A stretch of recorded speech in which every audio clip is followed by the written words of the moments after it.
Ya itu suara kita masuk ke sana.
Kalau itu nih, itu yang bukan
Buka itu buka. Nah, buka.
Good morning. Kedengeran nggak, Pak?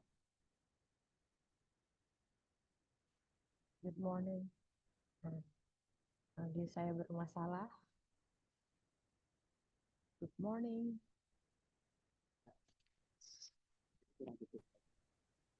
Hello, good morning, Bu Ira. Halo, good morning. Kedengeran nggak, Pak? Kedengeran nggak, Pak? Clear. Oke, clear. Thank you. How are you, Bu Ira? Good. What about you, Pak? I'm great. Thank you. So together with us, also one of the presenters, Romo Inharjanta. Hello, Romo. Yeah.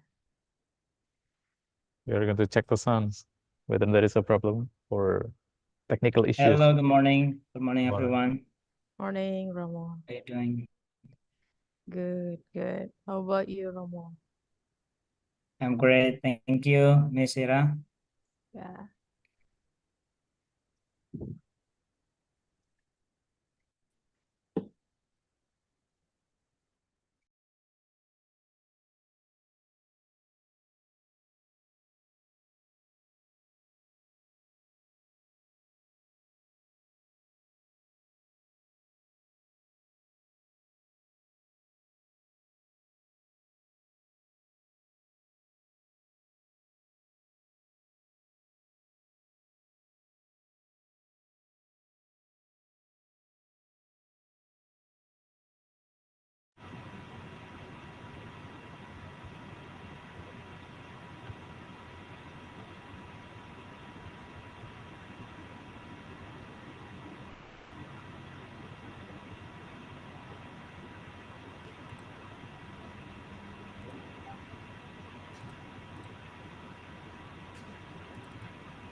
Itu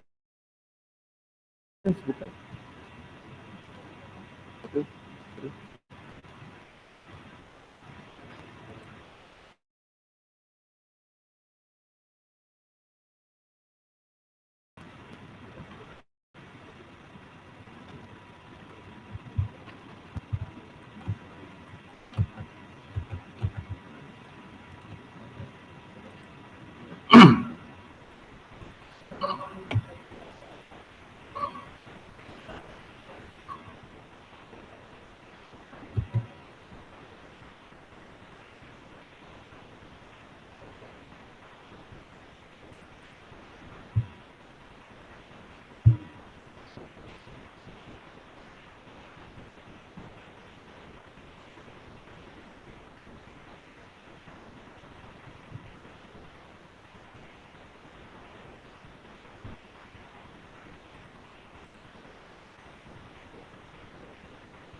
siapa? Silakan juga Panelis. Ya dari setting. Tuh anu sudah tuh. Terus.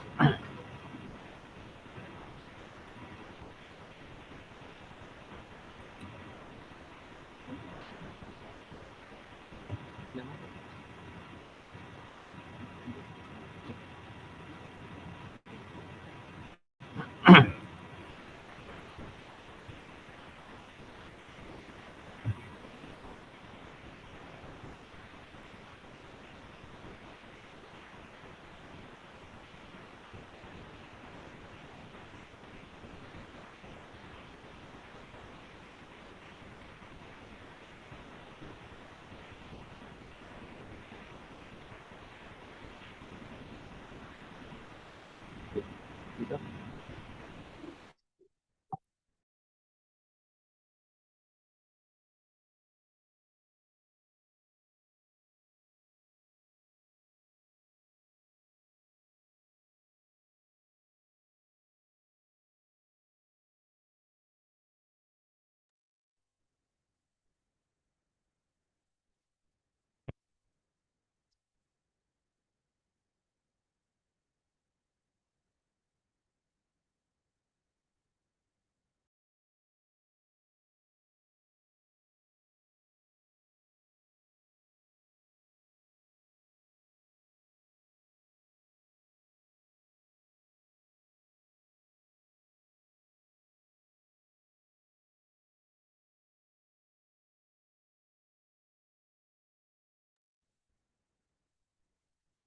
Pak Heri. Pak Heri, shall we start it right now or wait for our rector? Oh, Have you reminded him to already, and already? he will join us in this room together. Uh-huh. And Mm-hmm. let me make sure first, please. All right. Thank you so much, Bapak.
Good morning, all presenters and participants of Universitas Katolik Musik Caritas International Conference. Thank you very much for joining us this morning. We are about to start our conference in a few minutes. You want to say something, Panelis? Good morning to Ms. Ira and good morning to all participants and all presenters. We're glad to have you all here with us to enjoy our conference for these 2 days.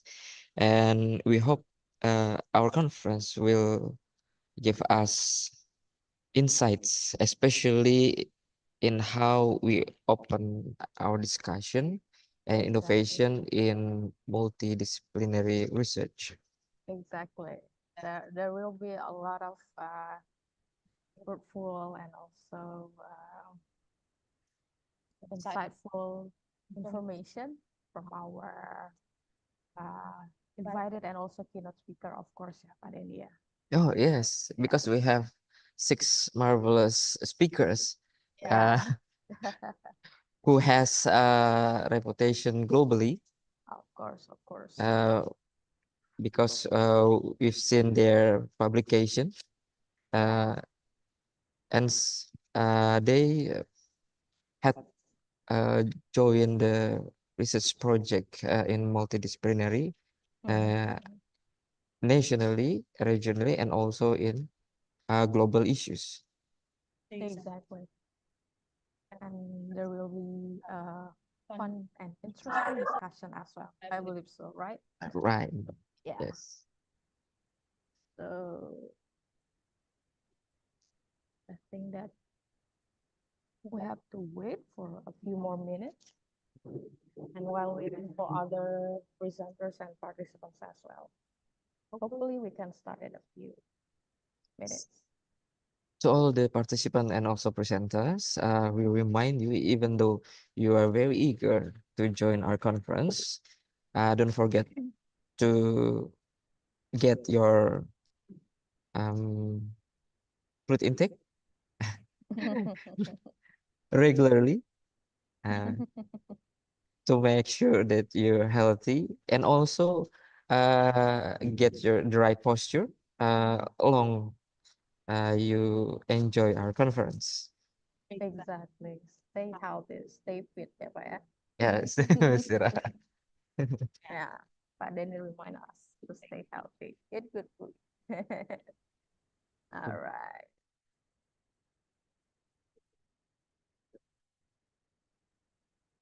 Yeah, we would like to remind all participants and also presenters as well to kindly open your camera, yeah. So that's it's gonna be more interactive, yeah. So we can see each other, although it's virtually, but hopefully it will be still interactive.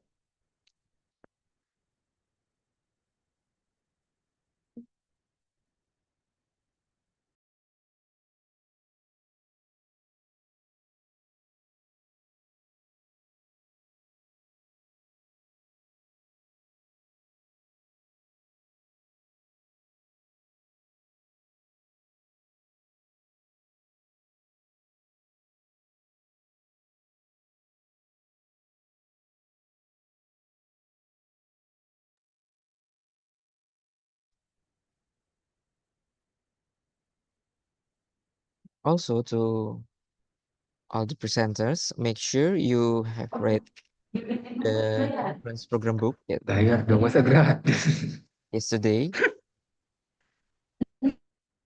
Nggak ada gambarnya kan gimana? To remind you in which day, which time, and which room that you will be get your presentations. So you could prepare for at least 5 to 10 minutes to join the room to prepare your presentation.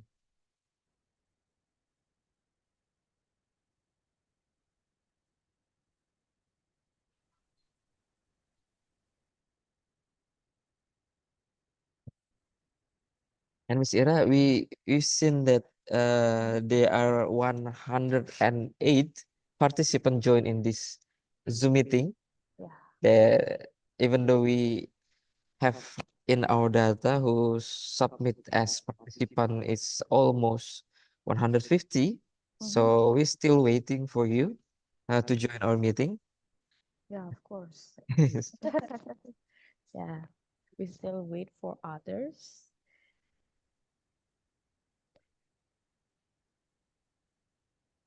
So we have a lot of presenters and also participants, ya Pak Denny, not only from UKMC, of course, but also from other universities, whether Yes. it is in Palembang or from the other provinces.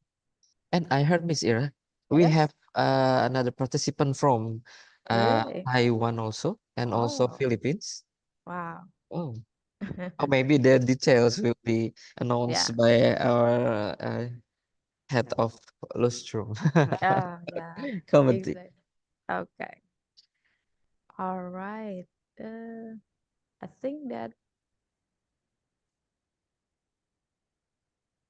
Oh, and also we remind you to all yeah, participants in these Zoom meetings to set your name format in your first name underscore your institution underscore and your country. Please make sure that your format name has in those format. And I see Miss Ira in our screen here that not only one participant in one yeah, screen, isn't it? yes. More than 2% even, one class. Seems that they are so excited. Yes. They join it together. Maybe it called in Indonesian as nobar. Yeah, exactly. And today is sabar. Oh Sabar yeah. bareng. Yeah, yes. Good term. That's a good Interesting. terms for Yeah. Interesting. interesting. Okay.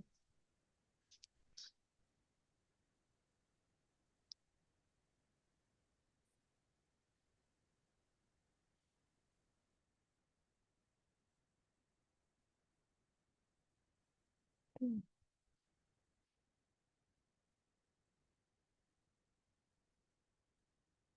Oh,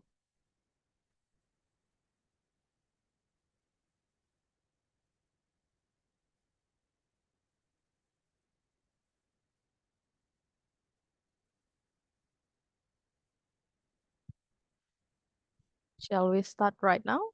Pak Heri, Bu Sani? Okay. All right then. I hope you can hear me clearly.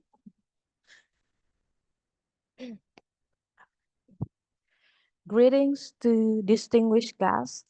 Good morning. Welcome to Universitas Katolik Musikaritas International Conference 2024, UKMC IC 2024, Bridging Interdisciplinary Studies Discussion and Innovation on Global Issues. Allow us to introduce ourselves. My name is Ira Irsawati, and we are the host of today's conference. We would like to express our gratitude for the following distinguished guests: the Honorable, the head of the Palembang Foundation. Yeah. Ladies and gentlemen, we would like to express our gratitude for the following distinguished guests: the Honorable, the head of Musik Palembang Foundation and council members, the Honorable Rector of Musikaritas Catholic University, Dr. Antonius Singgi Setiawan, and all vice rectors, the Honorable Deans, Vice Deans, Head of Study Programs, and lecturers of Musikaritas Catholic University. The honorable keynote speakers and invited speakers, and the honorable presenters and participants of UKMCIC International Conference 2024. Ladies and gentlemen, now may we have your attention to the national anthem of Indonesia.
Ladies and gentlemen, let's commence our wonderful UKMC IC 2024 by prayer.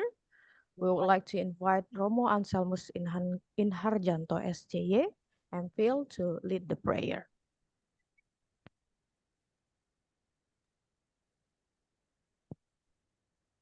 Good morning, everyone. Thank you, Ms. Ira. Romo. Dear presenters and participants, let us now pray to start our seminar according to our beliefs and our faith. Please allow me to lead this prayer with accordance with the Catholic tradition. Let us pray. In the name of the Father, and of the Son, and of the Holy Spirit. Amen. Dear Almighty God, we praise and thank you for the gift of life that we are enjoying up to this very moment. We do praise and thank you for the gift of education, of inspiration, of wisdom, of knowledge, and of understanding, in order for us to be able to know your holy will and carry them out in our daily life.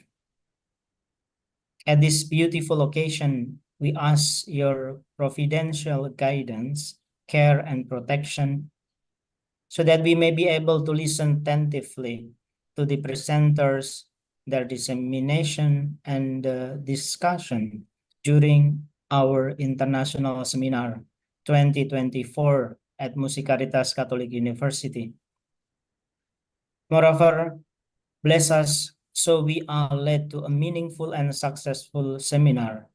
We ask this only for the glory of your name, now and forever. Amen. In the name of the Father, and of the Son, and of the Holy Spirit. Amen. Thank you very much, Romo. You're welcome. Ladies and gentlemen, now we will continue to the next sessions by inviting Mr. Johannes Hari Pranoto as the chairman of UKMC Lustrum to deliver a report. To Mr. Hari Pranoto, the time is yours. All right. Thank you very much, Pak Denny. Thank you, Bu Ira. Excuse me, can you hear my beautiful voice? Yes, All right, thank you. clearly. All right. Ladies and gentlemen, esteemed guests and participants, and also Pak Rektor, Pak Singa.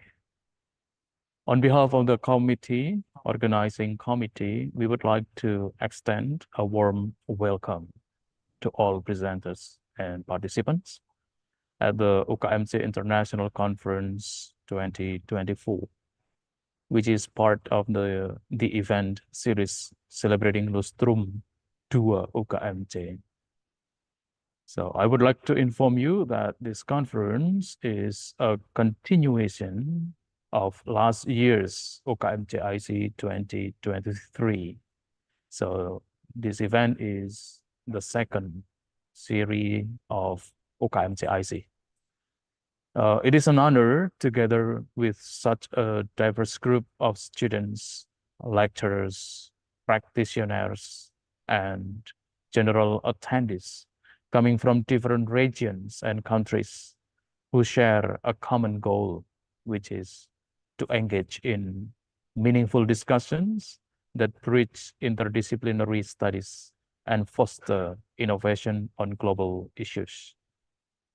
The theme of Lustrum 2 UKMC, bersinergi untuk karya nyata UKMC, or synergizing for UKMC's tangible contribution, encapsulates our commitment to collaborations and tangible contribution to society. We believe that through synergy, we can harness our collective knowledge and skills to address and pressing challenges facing our world today. The focus of our conference on bridging interdisciplinary studies is particularly significant in an era where complex global issues require multifaceted approaches. By bringing together various perspectives, we aim to enrich our discussions and inspire innovative solutions that can lead to impactful real-world applications. So I see that we are coming from different disciplines and study programs and faculties. So I think that by your own paper to the presenters and also discussion from all of the participants will give innovative solutions on some problems that we raised together in this conference. I would like to express my gratitude to our distinguished keynote speakers coming from overseas different countries and panelists who will share their insights and expertise. Their contributions are invaluable in guiding our discussions and enhancing our understanding of the intricate relationship between different fields of study. As we embark on this journey of explorations and collaborations, I myself encourage all participants to actively engage, share your ideas, ask questions. This conference is not just about imparting knowledge. It is about creating a vibrant community where learning and innovation thrive. Thank you for being here today. Let us work together toward bridging gaps, fostering innovations, and making a difference in our communities and beyond. Welcome everyone to the UKMC IC 2024. Thank you. Thank you, Mr. Yohanes Hari Pranoto. Your welcoming remarks. Okay. Ladies and gentlemen, now we come to important session. We would like to invite Associate Professor Dr. Antonius Singgi Setiawan, SA MSI AK, as Director of Universitas Katolik Musik Caritas, to deliver opening remark and officially open UKMC IC 2024. Thank you, Wira. Good morning, Anytime. keynote speakers, invite speaker, presenters, and participant UKMC International Conference 2024. Welcome to the UKMC IC 2024. It is our pride and joy that Musikalitas Catholic University is holding an international conference for the second time. On this occasion, the theme raised was a conference for the second time, bridging interdisciplinary studies, discussion, and innovation on global issues. This term was deliberately raised because we want to provide an opportunity for academics from across disciplines and participate and provide critical truth, especially from research result related to innovation and global issues. On this occasion, we will also like to thank our parties, especially the keynote speakers and invite speakers who were willing to give their time to convey valuable truth for all of us. Thank you to the participants, especially the participants who were willing to present papers related to the issues. In IC 2024 conference, and to all parties who have contributed to organizing the UKMC International Conference 2024. Finally, I hope the IC 2024 will be our motivation to hold the next international conference, so that this kind of activity will become our annual agenda. We hope that the UKMC International Conference 2024 will provide a positive contribution and impact in various aspects of life and have a happy conference for all of us. Thank you. Thank you very much, Mr. Singa.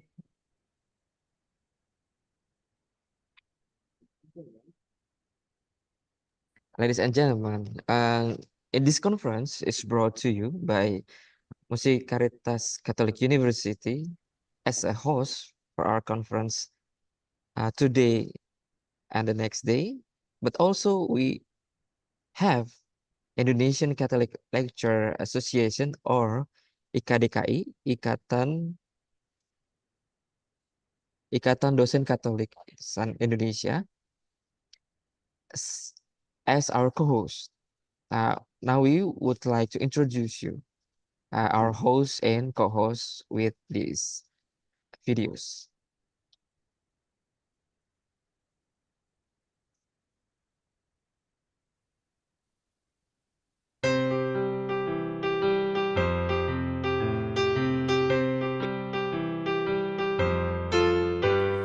Kami dosen Katolik Indonesia membangun kompetensi menjadi insan berkualitas dan mandiri, berkarya dalam terang ilahi, melaksanakan tugas mulia, satukan hati berkolaborasi, berbagi pengetahuan informasi demi kemuliaan Tuhan. Sejahteralah Ibu Pertiwi.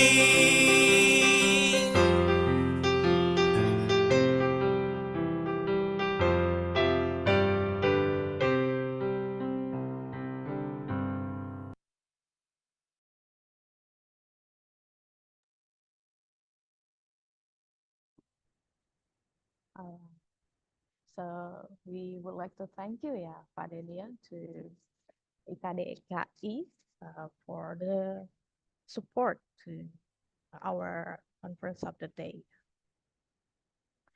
So our next agenda, ladies and gentlemen, it's a plenary session. So first thing first, we would like to share with all of you the information about the invited speakers and also keynote speakers that are going to share with all of us in this international conference. For the day one, we have, of course, our rector. All right. For the day one, of course, we have a few speakers.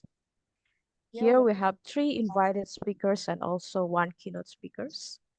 The first one is our rector, Associate Professor Dr. Antonius Singgi Setiawan, SAMSI AK, with the moderator Romo Dr. Florentinus Heru Ismadi, SCY. And then the second invited speaker is Dr. Yun Chung Sin, FCCA, FCMA, CPA, MBA, BAT, PhD, from Alan Yun Associate Chartered Accountants, Kuala Lumpur, Malaysia, with the moderator Bruder Ignatius Heri Satria Wangsa, SCY. And then the next one, we have keynote speaker, Professor Karen Ferreira Meyers from University of Eswatini, with the moderator, Mr. Johannes Heri Pranoto, MPD. And then the last one for today, we have invited speaker, Mrs. Catherine Clarissa, MSc, PhD from University of Edinburgh, Scotland, with the moderator, Romo Anthony Wijaya, SCY, SS, MHUM, MA. How about the second day, Pak Denny? In the second day, Miss Ira, we have two speakers, one keynote speaker and one invited speakers. Our keynote speakers is Professor Wei Song Wang, PhD, from National Cheng Kung University, Taiwan, will be moderated by Romo Anselmus Inharjanto, MPhil. And our invited speaker is Ins Jan Kochon, MSc PhD from Wrocław University of Science and Technology, Poland, and will be moderated by Mrs. Anastasia Ronauli Hasibuan, MPD. We have six, yeah, Pak Denny, Yes. speakers, yeah, with various topics, yeah. So they will share with us a lot of different information, and of course it will bring fruitful insight to all of us. Shall we begin the plenary session right now, Pak Denny? So I think so, yeah. Yes, I think Yeah. so. We can going forward. Okay, without further ado, yeah. So we have our rector today as our first speaker. I think that all of us are already know him, right? Yeah. So anyway, Pak Denny, what are what is the topic that is going to be delivered by our rector today? I think it would be an interesting topics because Yeah.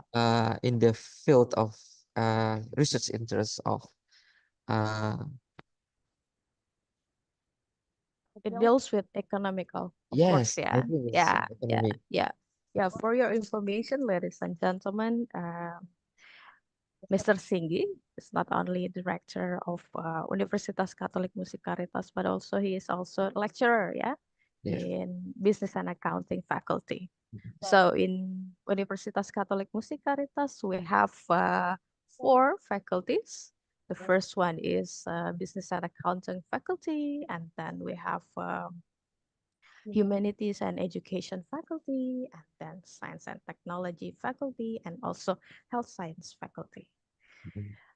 And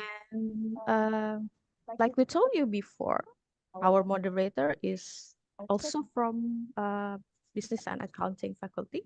It's Romo Dr. Florentinus Herus Ismadi, SCY. So it's gonna be interesting Yes. discussion. Yeah, there will be interesting discussion, of course. Yeah. All right. We are about to start in a few minutes. We still wait for our moderator. Still get ready. Yeah. So And we want to remind you to all participants and all Yeah. the presenters too, yeah. the form of Mhm. the presentation of Yeah. our day one conference Yeah. will be sent you in chat column in our Zoom meeting. So stay course. tuned Yeah. and watch the chat room for Yes. the link. Yes. Yes, please kindly check our chat box, presenters and also participants, because we always update every single information on our chat box. And also later on, if you have questions, you can type your questions on the chat box, or we can ask it directly later on. Yeah. Or Of I think course. they also can ask directly Yeah. by Yeah. activate raise hand, Yeah. react. Yes, of So you course. can Of ask course. directly to our speakers. Yes. And not also you can ask directly to our speakers. You also have experience to have a broader discussion directly to our speakers. Yes, yes. It will be more interactive. Yes. Yes. Okay, it's like a direct interaction, direct discussion. I think that the discussion will run more smoothly because you can talk directly to each other.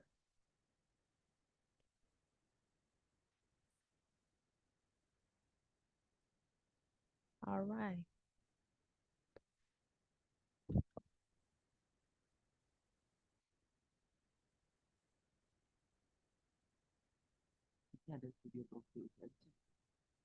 Oh, maybe we still have another video to show, Padeni, while waiting for the plenary session starts.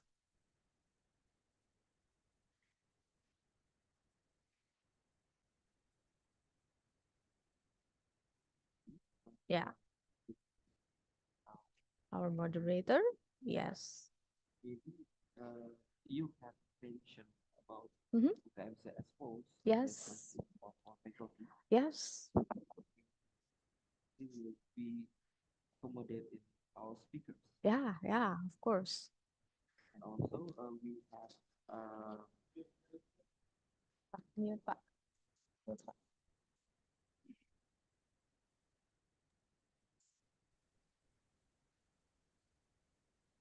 And also for your information, our lecturers will becoming the members of the IKDKI. Ah, I see. And in his CVs, we gonna see Yes. that our lecturer becoming original of Sumatra region, Wow. coordinator of IKDKI. Okay, see. All right. I think our moderator is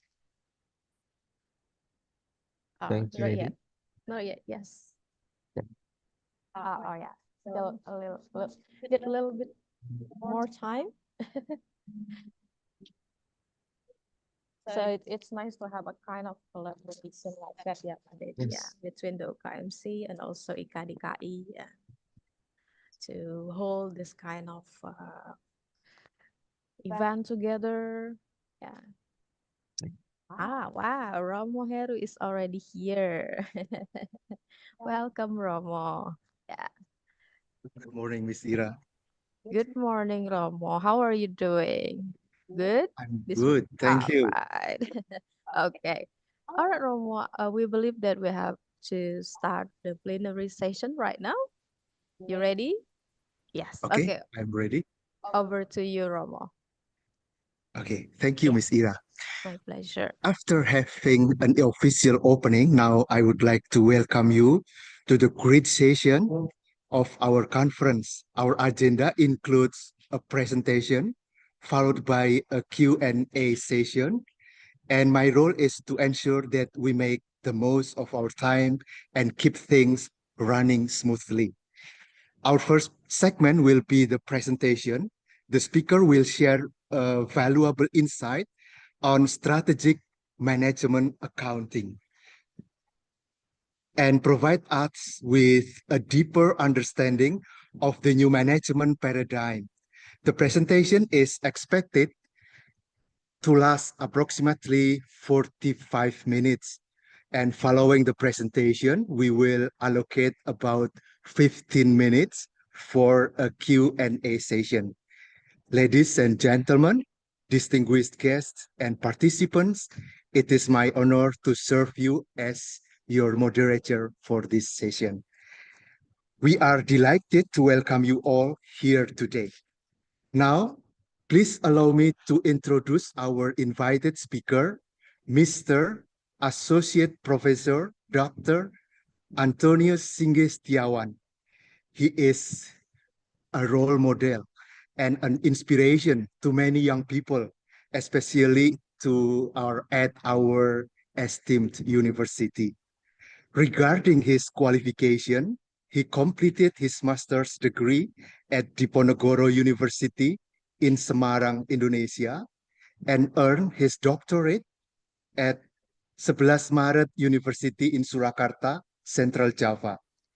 Currently, he serves as the rector of Musi Caritas Catholic University in Palembang, our esteemed university. He has published several articles in international journals, including those indexed in Scopus. Ladies and gentlemen, please join me in welcoming our invited speaker, Mr. Associate Professor Dr.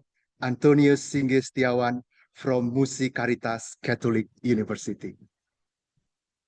Good morning, Mr. Singa Setiawan.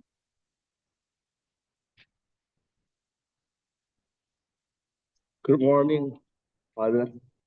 Thank you for joining us at this conference. It is a great opportunity to have you here. Today, Mr. Singa Setiawan will share his expertise on strategic management accounting, current issues in accounting research. We will explore new management paradigms that enhance company competitiveness. So, Mr. Singa Setiawan, the floor now is yours. Thank you. I will try to present my paper.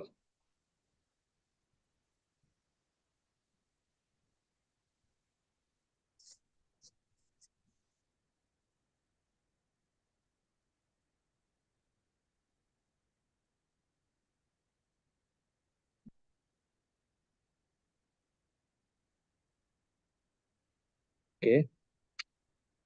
Yeah. Good morning, participants. Allow me to present about strategic management accounting, current issues in accounting research. I'm concerned about this topic because it's explain the development of management accounting and studies and practices, which can ultimately provide new ideas and the future development of management accounting studies and research.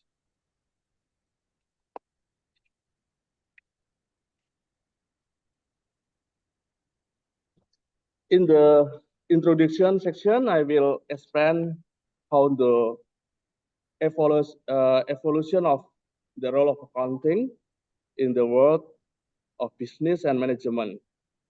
Changes in management paradigm have had a major influence on the role of management accounting in the business world. The old management paradigm focused on production efficiency by producing at capacity levels, and the product was standard or homogeneous or standardized product. Low prices were the only competitive advantage. Accounting is seen as a technical process of preparing financial report. So, the new management paradigm focus on creating company competitiveness through multidimensionality, such as low prices, high quality, innovation, and good services. The role of accounting involved as a strategic function in business consideration, the role of human or accountants, and the role of technology or accounting tools. And then, according to Waweru, the states of evolution of the role of management accounting have developed in 4 states. Pre-1950, management accounting was concerned with costing and financial control activities. In 65, management accounting provide information for management for planning and control. In 1805, management accounting ensure the provision of information to all levels of management. And then in 1995, management accounting play a role of creating value for effectiveness, effective use of resource, had on impact on the use technology to test the drivers of consumer value, stakeholder value, and organizational innovation. And then in this section, I will explain the relationship between the evolution of the role of management accounting and the development of theory in management accounting research.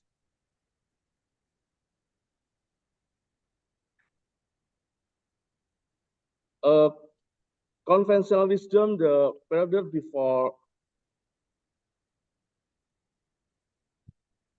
the 1916 related to the involvement of accurate cost accumulation and standard-based system.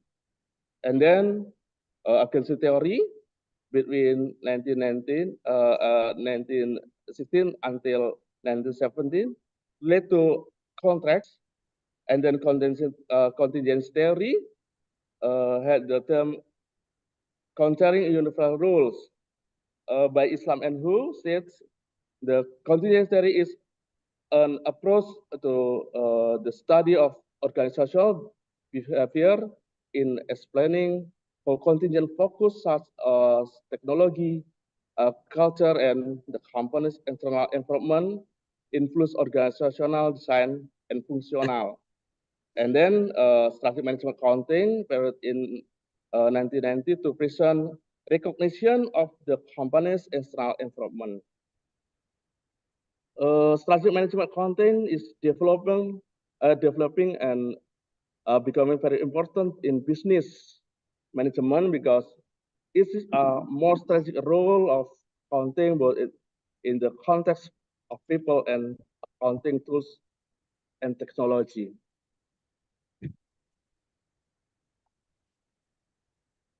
Next, we will see how strategic management accounting has developed.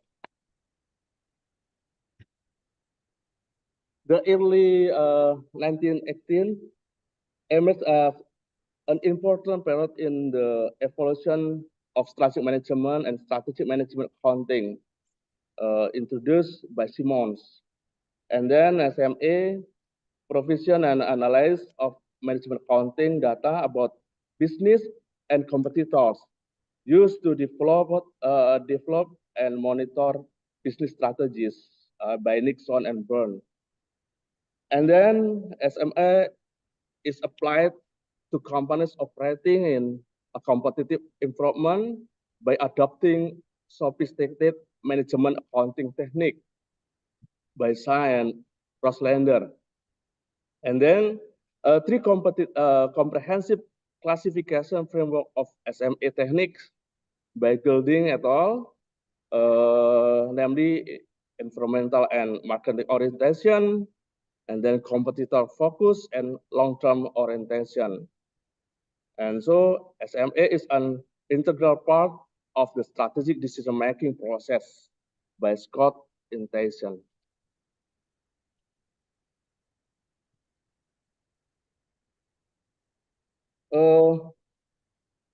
What is the practice of strategic management accounting in companies?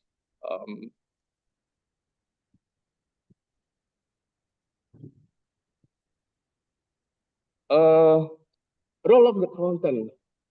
The active role of the accountant strategic decision, identify problem and purpose goals, and then generate option, and then evaluate option, developed in detail its option, and so take necessary action for company change. And then use of advanced management accounting technique by Synchrony and Tenusi, namely activity-based costing or management, life cycle costing, quality costing, target costing, value chain costing, customer counting, competitive position monitoring, competitor cost assessment, competitor performance appraisal, benchmarking, and integrated for performance measurement.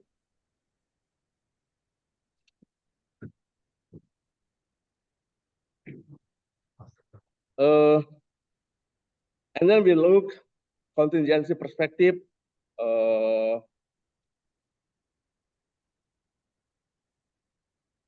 The phenomenon on research opportunities in strategic management accounting. Based on several things discussed the previous section, the phenomena and research opportunities can encourage the development research on strategic management accounting. Referring to the contingency model of Anderson Lennon, focus on formal internal factor and informal organizational structure intervention, and external organizational focus to achieve organizational performance. A contingent perspective can explain the phenomena, management, accounting practice, and research toward strategic factor on the involvement of the accounting function and use strategic management accounting techniques to support strategic decision by including and others.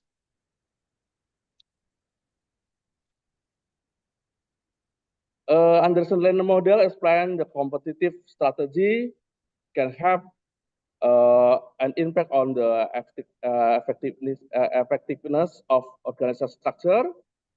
However, the implementation competitive strategy can be influenced by external factor and internal factor of the company. In the end, organizational structure will be an important factor in achieving company performance. However, company performance can also influenced by other factors. Based on Anderson and Lennon's contingency model, I offer the following model development. Organizational structure can be seen in the context of the use of strategic management accounting, and strategy can be seen in the context of strategy choice, and can also be seen the context of strategy formulation. External factor can be seen in the context of owner characteristic, namely the power of owner and also the ethnicity of the owner. Internal factor can be seen the context of business characteristic and or management characteristic.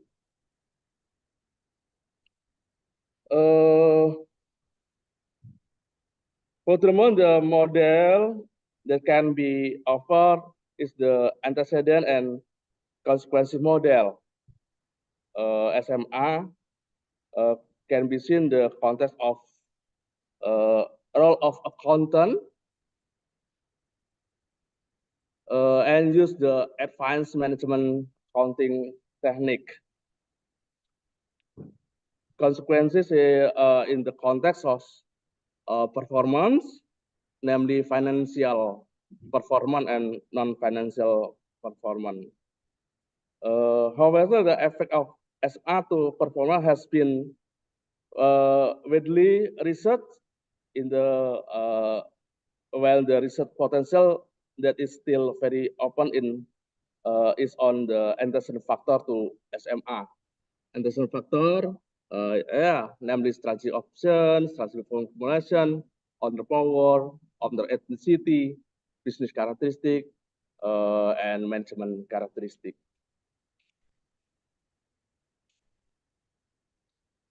Several explanation on variable parameter offered for the development of research in the field strategic management accounting can be explained as strategic option.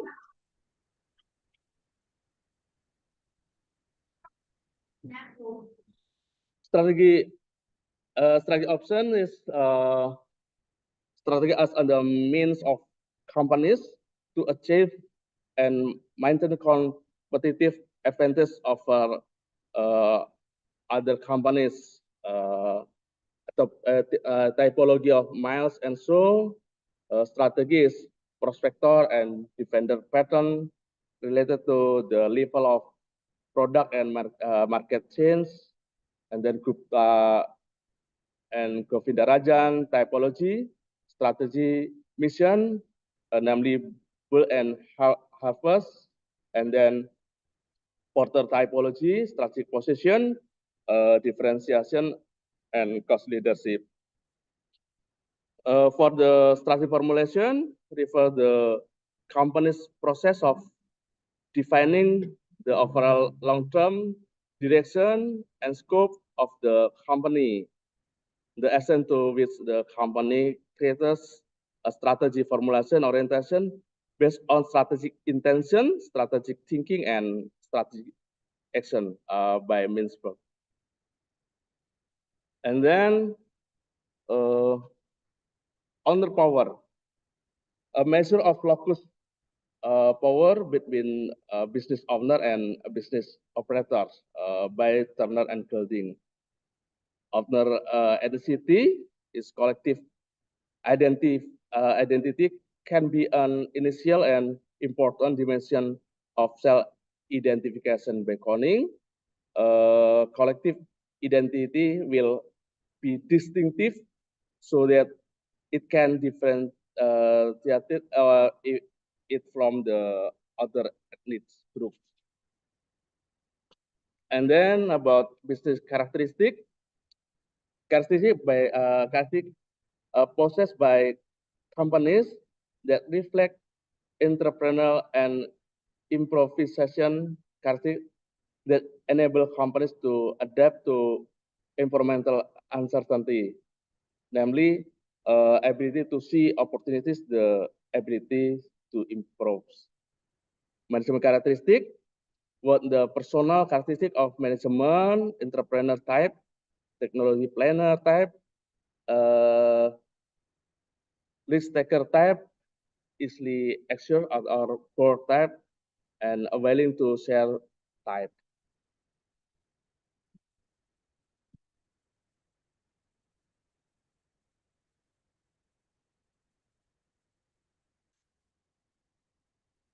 Yeah, I think that's my presentation. Thank you very much. Thank you, Mr. Singhi, for the presentation. I take a note that during years increase a switch in strategic management accounting. Accounting is a support element that supports the strategic decision. So not only preparing the final statement now, but so many factors, including the important role of human, that it is important for supporting the strategic decision. So many elements of human have important role in accounting. Thank you for interesting ideas that Mr. Singh already presented for us. Now, following the presentation, we will transition to the Q&A session. This is our opportunity to engage with our speaker and ask many questions we may have. To keep things organized, here are a few guidelines. The first, please raise your hand, then mention your name or affiliation and ask the question directly. Or you can also type it in the chat room. And the second, please keep your questions concise and directly related to the presentation. And the third, Mr. Singa is open to have a question or questions in Bahasa. And if necessary, he will also disponible to answer in Bahasa also for you. So we have so many opportunities today, this morning, to deepen the topic that Mr. Singa already present.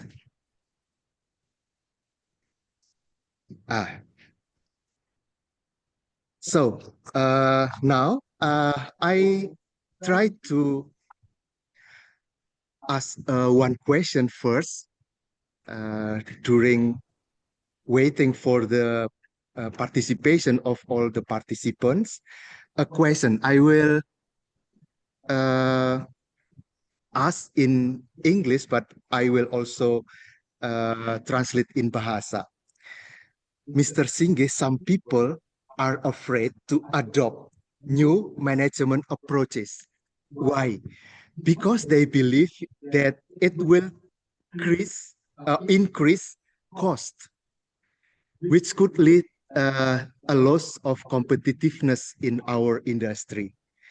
However, your presentation suggested that the new paradigm actually enhance company competitiveness. Could you please elaborate on this? So, banyak orang itu takut untuk melakukan suatu pembaharuan di dalam manajemen, menggunakan paradigma yang baru. Karena apa? Karena itu akan meningkatkan cost, biaya di dalam penyelenggaraan perusahaan.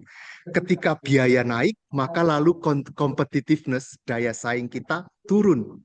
Tetapi di dalam presentasi yang Bapak tadi sampaikan, menawarkan suatu paradigma baru yang justru akan meningkatkan competitiveness, daya saing. Mohon Bapak berkenan menjelaskan ini kepada kita lebih dalam. Terima kasih. Thank you. Saya akan mencoba menggunakan bahasa Indonesia supaya teman-teman yang lain juga nanti bisa sambung ya.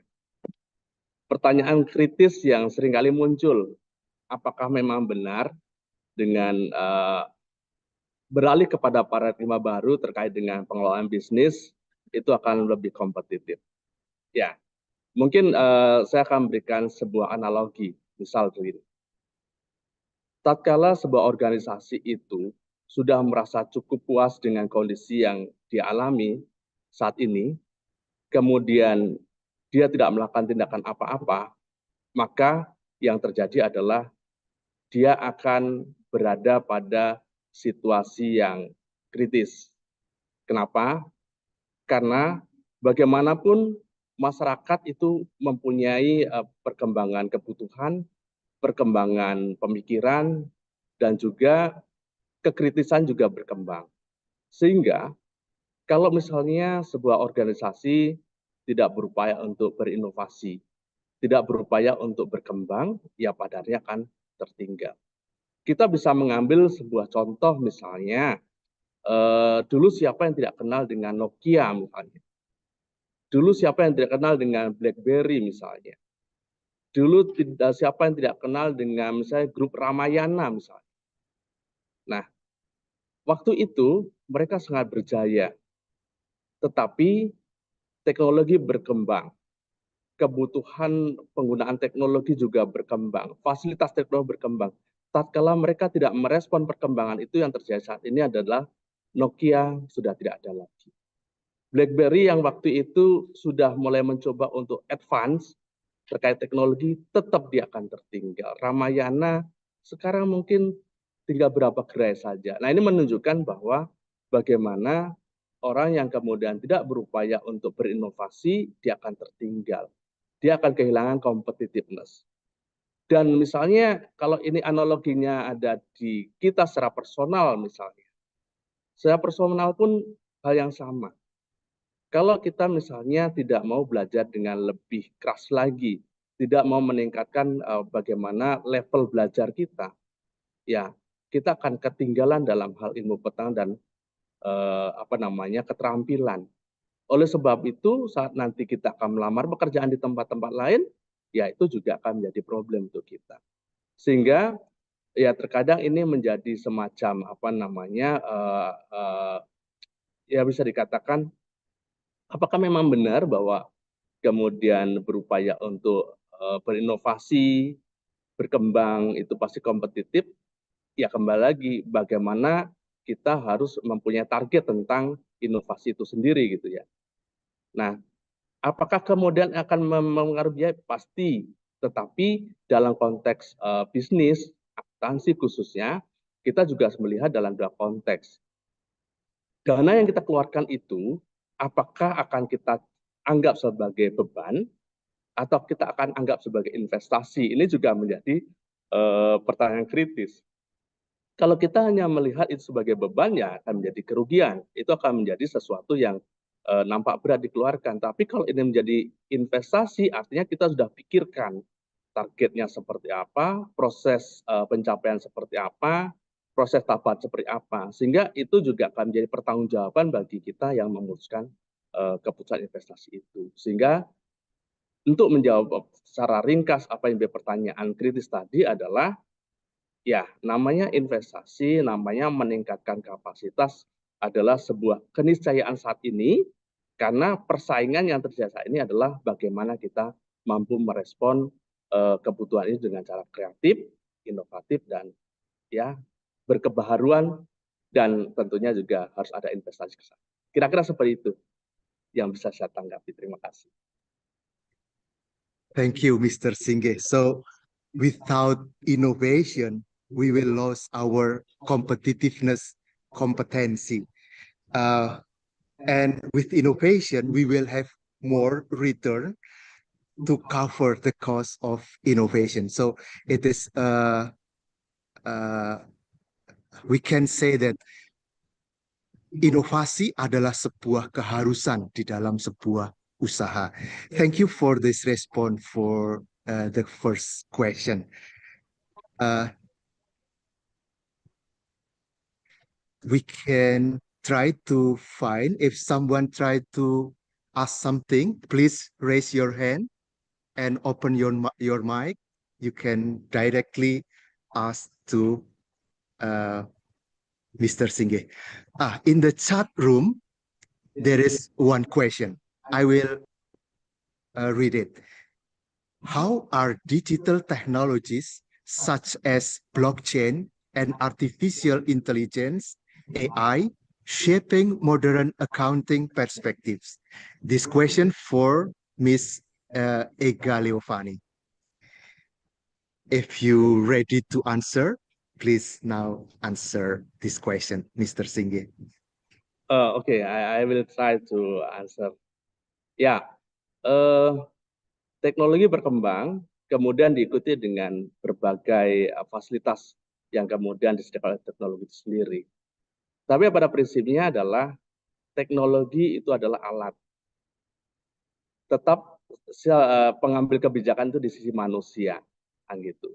Kenapa? Karena ya teknologi sebagai alat, teknologi itu yang membuat adalah manusia, maka kita juga harus memiliki antisipasi terhadap hal itu. Karena bagaimanapun canggih alat itu juga membawa risiko. Nah, sebagai manusia yang mempunyai akal budi, ya kita harus memanfaatkan alat itu untuk mencapai efektivitas bekerja. Jadi blockchain, artificial intelligence itu akan kita gunakan sebagai alat bantu, bukan sebagai sesuatu yang kemudian untuk mencapai pemenuhan kebutuhan primer. Tetap pemenuhan kebutuhan primer ada di sisi manusia itu sendiri. Oleh sebab itu, ya kembali lagi bahwa sebagai manusia kita harus berkembang, kita harus banyak belajar, kita harus menginvestasikan diri kita dengan kemampuan penguasaan teknologi, kemampuan budi pekerti yang baik, sehingga kita tidak kemudian diperalat oleh alat yang padahalnya bisa menjerumuskan kita pada hal-hal yang tidak baik, tetapi kita bisa menggunakan alat untuk membantu efektivitas kita. Jadi saya pikir perkembangan teknologi tetap harus kita kita nikmati, kita bersyukur tentang hal itu, tetapi sekali lagi kita harus menjadi penguasa untuk hal itu. Kira-kira seperti itu.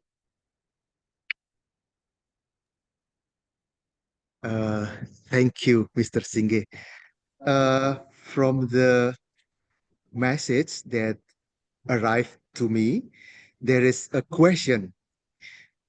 In the new management paradigm, the importance of human roles in accounting is increasingly recognized.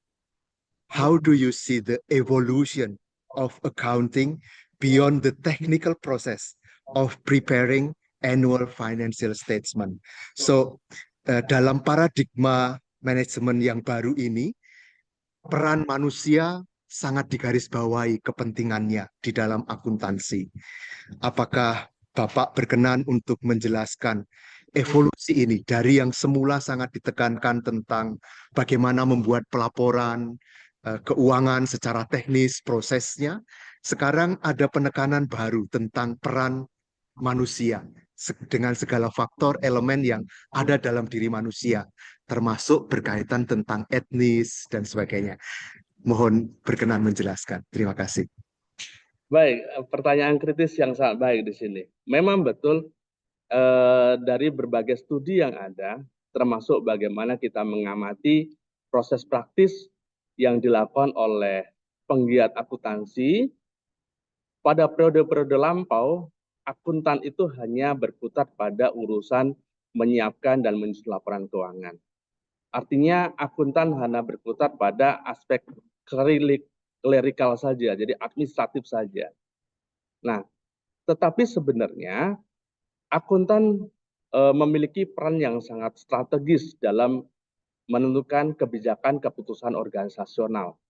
Contoh misalnya, jika misalnya ada proposal misalnya pengembangan organisasi misalnya seperti itu, ada anggaran, maka untuk membuat anggaran tidak cukup hanya menghitung berapa anggaran, tetapi bagaimana setiap poin anggaran, setiap mata anggaran itu bisa dijelaskan tentang benefitnya apa, potensial benefitnya apa, kemudian akan bisa memberikan dampak kemajuan seberapa tinggi kalau itu dieksekusi. Nah, tentunya dalam konteks keilmuan dan kompetensi, akuntansi memiliki kompetensi untuk menganalisis itu. Dan inilah yang kemudian mendorong terjadi perubahan peran, bahwa peran teknis, peran administratif yang selama periode lalu dilakukan itu ternyata sangat minimalis. Sementara aspek perkembangan daya pikir manusia, imajinasi manusia itu kan berkembang. Oleh sebab itu, profesi akuntansi itu juga merespon hal itu. Jadi akuntan tidak cukup hanya sekedar menghitung, tapi akuntan juga harus berperan dalam memberikan masukan, pertimbangan, dan bahkan keputusan-keputusan penting bagi manajemen. Itu gambaran bagaimana paradigma ini berubah. Begitu kira-kira yang bisa saya jelaskan. Terima kasih. Thank you for the answer of that question. So many questions arrive now. I think this topic is really interesting for us. So I try to read a new question in the chat room. This is related with the first question about innovation. If the innovation we do is late, can it still be relevant? Like what Nokia did. They innovated, but it was late. Can they be relevant in the market or just wait for the trend to turn? Saya kira maksudnya adalah apakah kalau inovasi itu dilakukan sudah terlambat, masih relevan untuk dilakukan? Seperti yang misalnya Nokia lakukan. Mereka melakukan inovasi, tapi ternyata waktu itu sudah terlambat. Apakah itu tetap relevan untuk pasar? Atau sebaiknya kita nunggu tren baru aja, baru membuat sesuatu inovasi? Ya, ini pertanyaan kritis yang sangat menarik ya. Pertanyaan tricky sebenarnya. Apakah sesuatu yang terlambat itu ya masih relevan? Bahkan ya ini ada satu ungkapan atau peribahasa yang kadang-kadang lebih baik terlambat daripada tidak sama sekali. Tetapi dalam konteks pengelolaan bisnis semacam itu kadang-kadang kurang relevan justru. Kenapa? Sekali lagi, kalau kita bicara perkembangan teknologi itu begitu cepatnya. Maka kalau misalnya katakanlah sekarang ada di di zaman 4.0 teknologi, kemudian kita merasa terlambat, kemudian kita akan masuk ke situ. Jangan-jangan besok sudah 5.0. Sehingga menurut saya adalah, ya, kalau misalnya terlambat, kita harus meloncat lebih jauh lagi gitu ya, untuk mengejar keterlambatan itu. Karena kalau misalnya kita masuk kepada sesuatu yang sudah dikerjakan orang, itu juga tidak akan baik. Walaupun pada prakteknya sesuatu yang tidak mudah. Oleh sebab itu memang berdasarkan pengalaman-pengalaman yang ada, yang harus kita lihat adalah bagaimana kita selalu harus berdampingan dengan sebuah perkembangan. Jangan terlena dengan sebuah perkembangan, gitu ya. Ya, mungkin kalau kita mau berikan contoh sedikit tentang kampus kita gitu ya. Jadi katakanlah kualifikasi dosen tentang doktoral misalnya. Nah, kalau dihitung ini kita terlambat.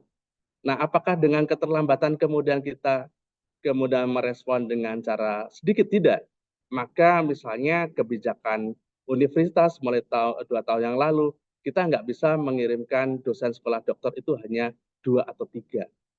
Kita harus mengirim lebih dari 15 orang. Nah, itu adalah gambaran bagaimana konkretnya saat kita terlambat, kita tidak cukup hanya merespon secara minimalis.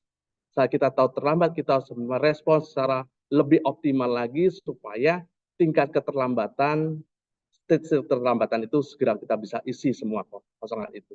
Sehingga pada titik tertentu kita akan kembali beriringan dengan perkembangan dengan kompetitor yang ada. Kira-kira seperti analoginya, mudah-mudahan analoginya masuk akal. Terima kasih. Yes, with this analogy, we can understand more clear, more deeper. I would like to continue our discussion about the human role in accounting. Okay.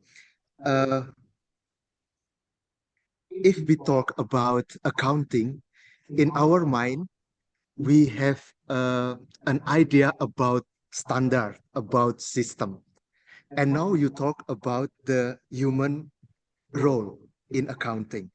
Do you think that the underlining the role of human will risk the standard, will risk the procedure or the system?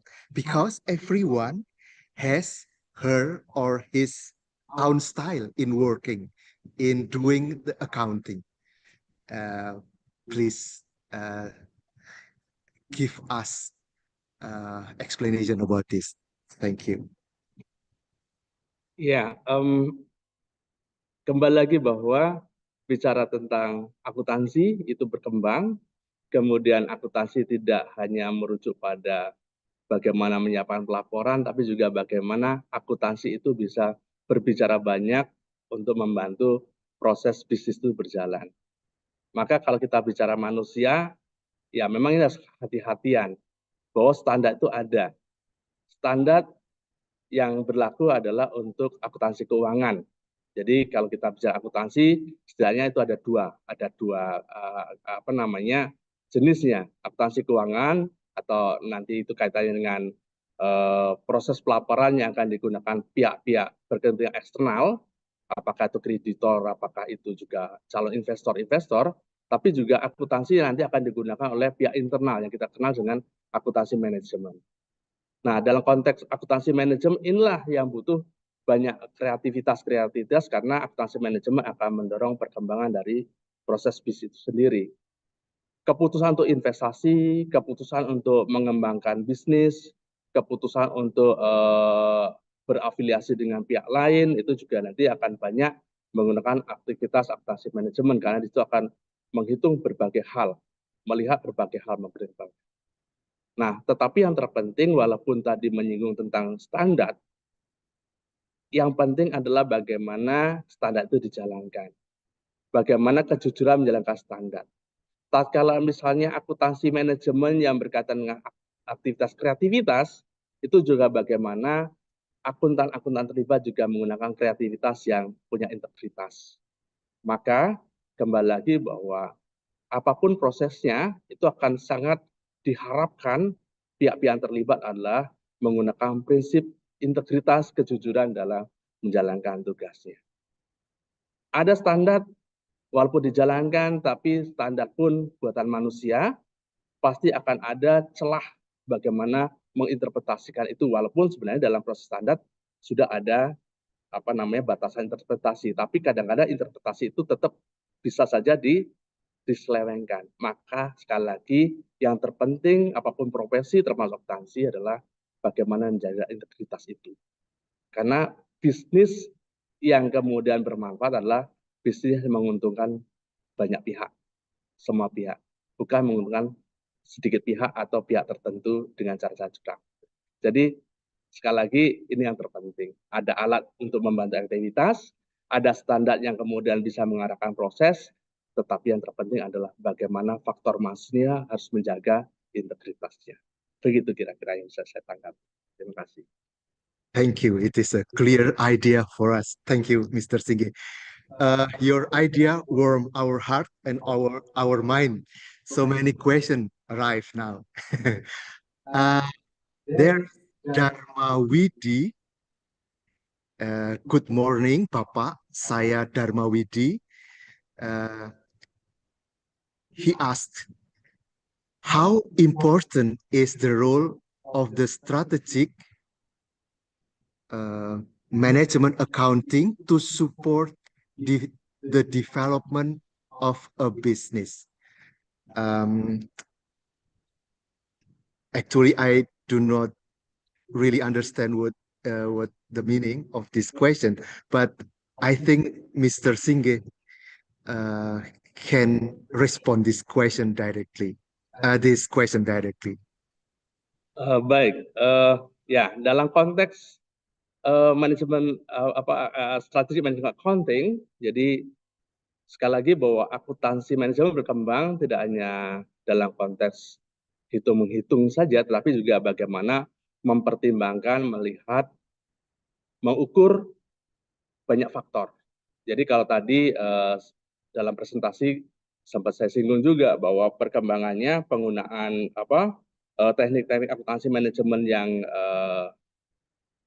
terbaharukan itu ternyata juga tidak cukup hanya menghitung costing. Jadi kalau misalnya saya membuat usaha, maka saya tidak cukup hanya menghitung misalnya ongkos produksi saya berapa. Jadi kalau saya membuat makanan, cost produksi untuk makan itu berapa? Itu tidak cukup. Tapi saya juga perlu melihat bagaimana kualitas dari cost yang saya buat itu. Jadi saya harus mempertimbangkan, menghitung bahwa katakanlah untuk membuat satu porsi makanan adalah 50.000, maka saya harus memastikan bahwa kualitas yang dihasilkan dari 50.000 itu adalah kualitas yang terbaik. Karena nanti yang akan menikmati makanan itu siapa? Yang menikmati makanan itu adalah customer saya, pelanggan saya. Kalau mereka tidak merasa mendapatkan sesuatu yang berharga, tidak merasa mendapatkan sesuatu berkualitas, maka saat dia harus membayar nilai menu itu 50.000, ya mereka tidak akan kembali lagi ke depannya. Jadi kualitas harus dipertimbangkan. Kualitas memang seringkali akan terasa sebagai hal yang kualitatif. Tapi memang perkembangan akuntansi tidak cukup hanya melihat aspek kuantitatif saja, tapi juga harus melihat aspek-aspek yang kualitatif. Dan kualitatif ini bagi orang akuntansi juga perlu dikuantifikasikan, maka perlu ada parameter instrumen yang akan digunakan untuk melihat kualitas sendiri. Kemudian juga dalam konteks akuntansi, kita juga perlu mempertimbangkan yang namanya misalnya value chain costing. Jadi saat kita bicara bahwa bagaimana kita bisa mempunyai nilai kompetitif terhadap harga jual barang yang kita lakukan, maka sebenarnya competitiveness itu kan akan terlihat dari harga. Nah, kembali lagi kalau tadi misalnya menyinggung, kalau inovasi itu kan akan mahal, betul. Tetapi dalam aktivitas misalnya tadi saya mempunyai restoran, maka saya harus mencari bagaimana pemasok yang paling dekat dari saya. Kalau saya ada di Palembang, maka saya tidak akan membeli belanjaan saya mungkin di supermarket, tapi saya akan pergi ke pasar induk Jakabaring. Nah, itu adalah aktivitas bagaimana rantai pasok itu saya terapkan. Dan akuntansi melakukan itu. Nah, ini tujuan kita untuk mencoba mendapatkan angka yang kompetitif dari harga, karena cost yang kita implementasikan juga kompetitif. Kemudian di akuntansi juga mengenal ya, di strategi manajemen accounting mengenal istilah tentang customer counting. Jadi apa itu customer counting? Akuntansi pelanggan itu apa? Nah, ini nampaknya sesuatu yang sangat abstrak, tapi tidak. Bahwa customer accounting dalam konteks akuntansi adalah bagaimana produsen, bagaimana penyedia jasa itu bisa memperhitungkan berapa besar keuntungan yang dimiliki oleh pelanggan saat membeli produk atau jasa kita. Contoh misalnya, saya general manager hotel. Saya menjual misalnya kamar standar saya, katakanlah 500.000. Sementara ada hotel lain yang menjual misalnya 400.000. Maka di situ ada selisih 100.000 yang seakan-akan itu lebih mahal. Tapi dengan customer accounting saya bisa menjelaskan, misalnya selisih lebih mahal 100.000 itu sebenarnya akan ada benefit lebih yang diterima oleh setiap pelanggan saya. Nah, itu bisa dirinci. Apa misalnya? Misalnya di hotel saya, kalian bisa misalnya sarapan dengan menu yang lebih banyak daripada hotel-hotel yang menjual dengan 4.000 misalnya. Nah, itu bisa dirinci, bisa dihitung. Ada parameter instrumen yang bisa dibuat. Nah, itulah gambaran bagaimana strategi manajemen penting itu bisa mensupport pengembangan bisnis. Dan tidak hanya mendukung pengembangan bisnis, tapi juga ini akan mensupport bagaimana kinerja bisnis itu menjadi lebih baik daripada kompetitor. Nah, kira-kira itu yang saya tambahkan. Terima kasih. Thank you for Dharma Widi for your question, and thank you, Mr. Singe, for your answer. Miss Ega Leofani sends another question. What advice do you have for accounting students, especially in our university, I think, who are preparing to enter the workforce, especially in facing the challenges of automation in that field? Ya, ini seringkali pertanyaan-pertanyaan kritis yang diajukan untuk mengkritisi apakah profesi akuntan itu tetap akan hidup sampai kapanpun. Kenapa? Karena ada semacam bayangan atau semacam argumentasi bahwa pada titik tertentu nanti profesi ini akan tergantikan oleh mesin, oleh alat, oleh teknologi. Ya, bahkan pertanyaan ini juga pertanyaan kritis yang disampaikan kepada para penguji doktoral saya waktu itu. Apakah nanti artificial intelligence bisa menggantikan peran akuntan? Jawabannya sederhana. Kalau tadi sudah kita gambarkan bahwa teknologi adalah alat. Teknologi adalah alat bantu. Teknologi bisa memberikan misalnya pilihan-pilihan alternatif keputusan. Tetapi sekali lagi yang memutuskan bukan teknologi. Yang memutuskan manusia. Kenapa? Ya ini keyakinan saya. Teknologi tidak dianugerahi akal budi. Teknologi tidak dianugerahi semangat kasih. Karena kita orang di Universitas Katolik Musikalitas kita memiliki nilai-nilai itu. Tetapi yang bisa memutuskan secara akal budi adalah manusia sendiri. Katakanlah misalnya berdasarkan teknologi ada pilihan. Misalnya ada 3 alternatif investasi. Dan masing-masing kemudian sudah diperhitungkan berdasarkan artificial intelligence, kemudian katakan satu investasi yang kemudian disarankan oleh alat tersebut. Tetapi ternyata apa yang terjadi? Misalnya investasi itu harus menggusur masyarakat-masyarakat di pinggiran kota. Dan kemudian dengan investasi pilihan itu, ya harus ada korban manusia. Nah, pertanyaannya adalah, apakah kita tetap akan menggunakan pilihan itu untuk melakukan itu? tentunya akal budi kita akan memutuskan itu. Nah, mungkin kalau kita dianugerahi akal budi yang baik, kita akan mempertimbangkan itu untuk tidak kita lakukan. Kenapa? Karena kalau kita lakukan, maka akan banyak korban masyarakat yang kemudian justru tidak mengambil manfaat. Mungkin ada pilihan yang tidak dipilih, tapi di sana memang dibutuhkan. Ya, kalau dihitung mungkin return investment-nya butuh waktu agak lama mungkin ya, tetapi itu bisa memberikan kesejahteraan masyarakat lebih banyak lagi. Ya, mungkin secara akal budi justru itu akan dipilih. Jadi, yang bisa saya sampaikan di sini adalah alat adalah alat, tetapi keputusan ada di masyarakat, karena manusia dia anugerah akal budi. Yang terpenting tadi adalah kita harus berani untuk menjaga integritas dan jujur. Itu kira-kira pasti. Thank you. I have another question. In the end of your presentation, Mr. Singhi, you underlined interesting topic about identity. So, how does identity play a crucial role in the new management paradigm, particularly concerning the importance of human involvement in accounting? Jadi, apakah atau bagaimana identitas itu memainkan suatu peranan yang sangat penting di dalam paradigma baru dalam manajemen ini? Terutama ketika tadi ada uraian juga tentang betapa penting peran manusia. Jadi ada identitas berkaitan dengan peran manusia di dalam akuntansi. Ya, ya sebenarnya tidak hanya di dalam akuntansi, dunia manajemen, di dunia pendidikan, di aktivitas masyarakat. Identitas ini seringkali menjadi satu isu yang menarik untuk dilihat. Tetapi dalam konteks identitas, tentunya ini bukan sekedar dilihat dalam konteks subjektivity ya, tetapi identitas ini menunjukkan bagaimana konsep nilai yang dimiliki oleh masing-masing pihak.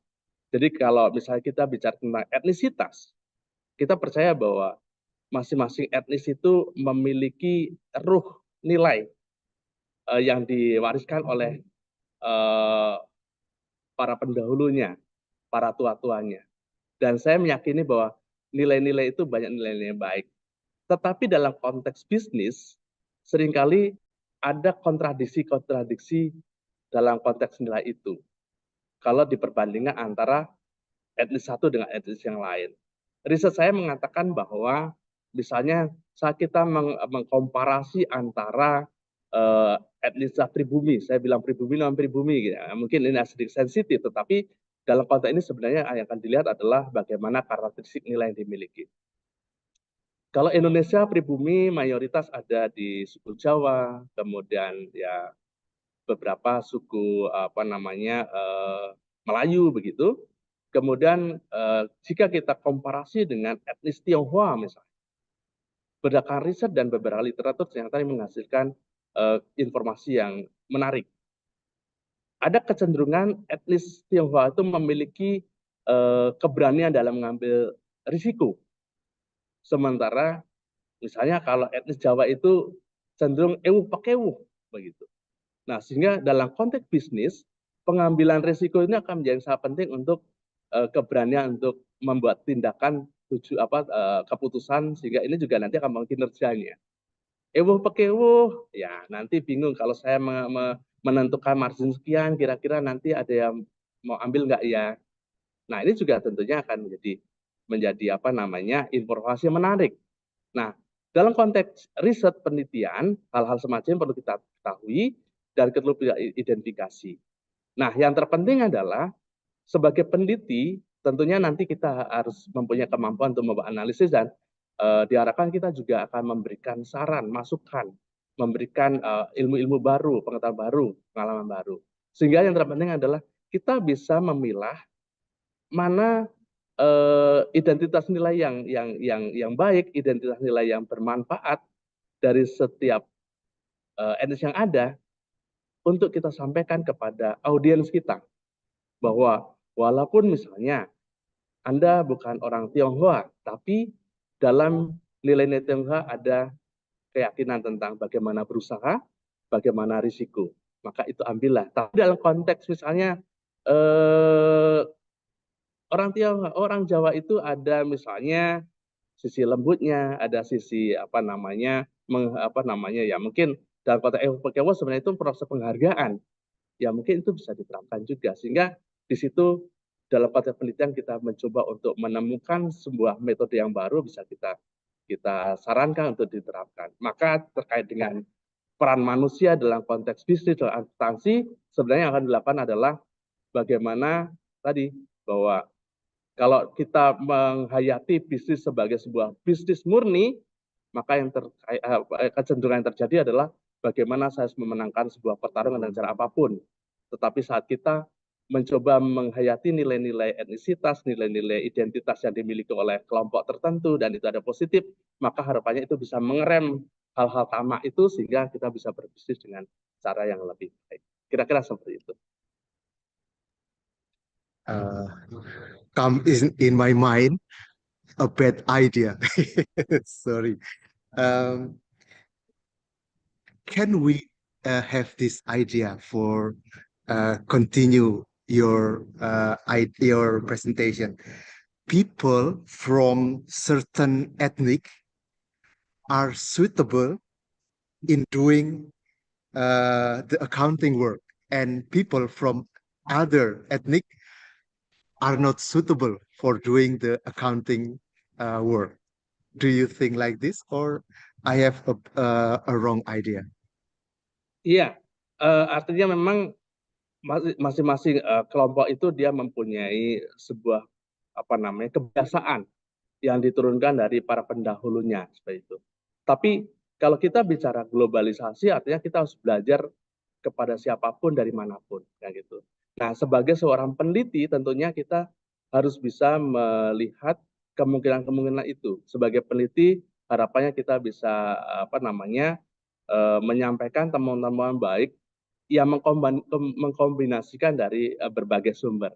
Yang pada akhirnya adalah tatkala kita ingin sukses dalam mulai bisnis misalnya, maka kita bisa mencontoh apa yang dilakukan oleh sebuah etnis 1, sebuah etnis 2, sebuah etnis 3 gitu. Tanpa kemudian ya kita tetap adalah berasal dari sebuah etnis tertentu kayak gitu. Tetapi sekali lagi yang akan kita lihat di sini adalah bagaimana kita bisa belajar dari praktek, kita belajar dari kebiasaan, dan bagaimana kita belajar dari konsepsi nilai positif yang dimiliki oleh siapapun untuk kemajuan kita sendiri. Begitu kira-kira. Yeah, I think we have time, so I will take one question for chat room. One other question from Maureen. What skills and qualifications are essential for individuals pursuing a career in accounting? And how do these skills contribute to their effectiveness in various roles within the field? Right, this is a very interesting question, I think. Ya, skill kualifikasi adalah sesuatu yang penting tentunya. Walaupun seringkali bicara bahwa kualifikasi itu ya label, kualifikasi itu ijazah. No, tidak. Jadi tentunya kan kita akan mempunyai tujuan kemana kita akan berkarya, kemana kita akan bekerja, kemana kita akan apply peluang kerja itu. Kalau kita bicara dalam konteks formal, maka kualifikasi menjadi penting. Contoh misalnya, kalau kita ingin bergabung di kantor akuntan publik, maka memang kualifikasi sebagai CPA itu menjadi penting. Tetapi sekali lagi kualifikasi tidak cukup, skill itu menjadi penting. Tapi skill di sini adalah skill yang berkaitan dengan relevansi pekerjaan. Dan skill harus berkaitan dengan integritas itu. Kalau skill karena kalau kita bicara akuntansi, keuangan, pelaporan itu kan kadang-kadang skill apa? Skill korupsi nggak boleh. Skill adalah skill yang berkaitan dengan hal positif, bukan skill yang lain. Ya, jadi kalau ditanya apakah ya skill kualifikasi penting, ya pasti penting, sangat penting bahkan. Bahkan tidak kerja di posisi yang formal pun skill menjadi penting, karena disitulah sejatinya untuk membantu mengidentifikasi kebutuhan perusahaan, usaha, walaupun kita punya UMKM pun kita juga harus mempunyai skill untuk mengimplementasikan teknik akuntansi dan bagaimana memahami karya akuntansi itu sendiri. Sehingga apakah itu akan memberikan kontribusi terhadap efektivitas? Jelas. Kalau kita nggak punya skill yang cukup, ya nggak akan efektif kerjanya gitu ya. Termasuk misalnya tadi bagaimana bisa mempersuasi konsumen, tapi kita tidak menggunakan teknik misalnya customer counting dengan benar, ya susah gitu. Jadi tanya, apa benefit saya untuk memilih kamu daripada memilih yang di sana? Tentunya kan kita harus punya skill untuk menjelaskan. Kira-kira seperti itu. Terima kasih.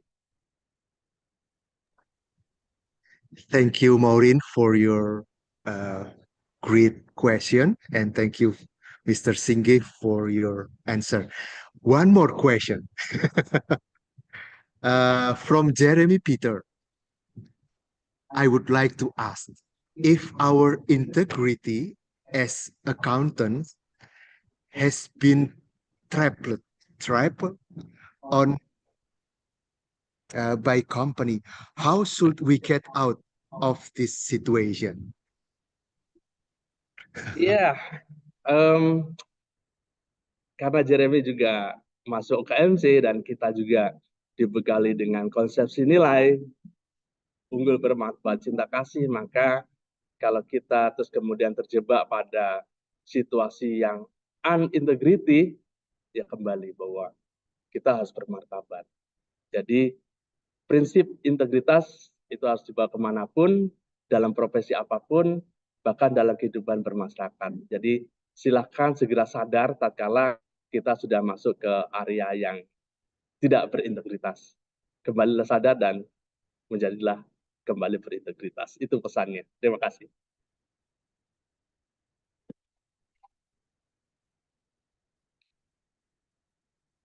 Well, ladies and gentlemen, thank you for this warm discussion in this first session, for really interesting question and answer. Now we come to the end of our first session. Thank you very much, Mr. Singgih Setiawan, for the wonderful and fruitful presentation, also for your answers. We learned a lot from you and we do appreciate it. And thank you, audience, for great attention, participation in this discussion. Now I would like to hand the stage to our MC, Miss Ira, who will guide us through the next part of our program. Miss Ira. All right. Thank you very Thank much. you very much. Thank you very much, Pak Singgi and also Romo Heru, for great discussions.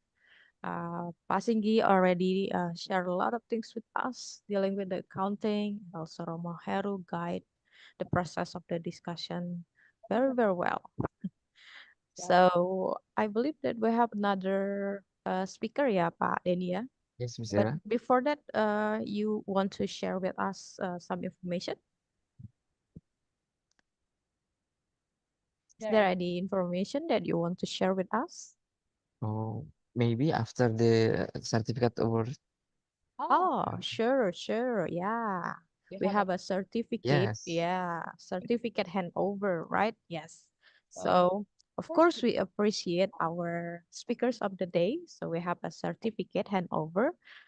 Then we would like to ask Romo Heru again to hand over the certificate to Pak Singgi, Romo.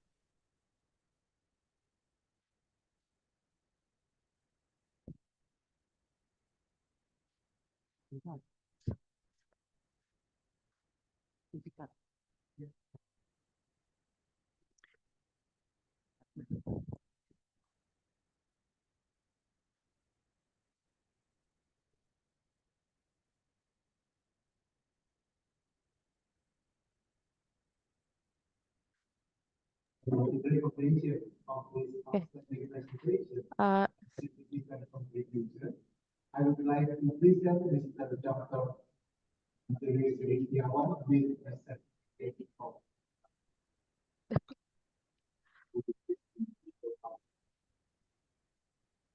You're muted. Okay, Romaheru, would you please repeat it one more time? Okay. We actually couldn't hear your voice. It is muted. It's okay. Okay. Yes. I am especially honored to recognize our distinguished speaker, Mr. Associate Professor Dr. Antonius Singa. He has delivered an insightful presentation on economic, shedding light on new management paradigm. With his extensive expertise, Mr. Singa has significantly enriched our discussion this morning. So, in recognition of his outstanding presentation and significant contribution, I would like to present Mr. Associate Professor Dr. Singa with a certificate of appreciation. Thank you very much.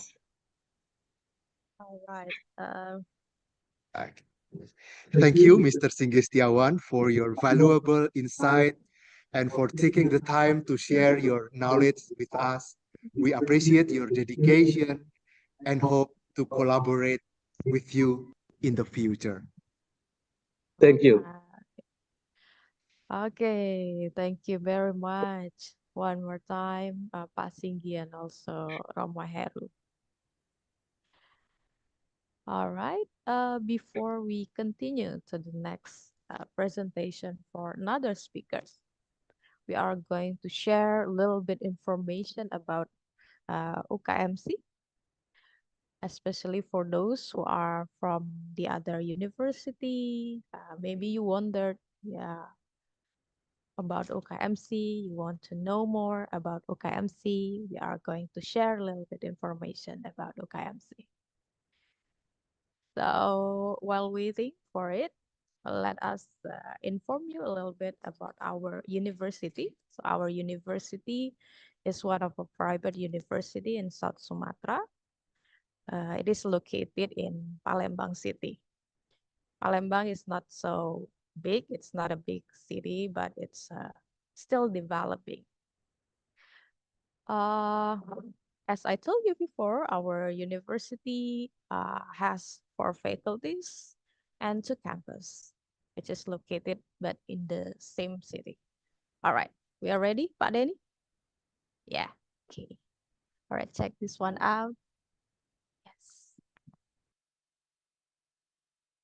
Sudah mengerjakan jurnal koreksi.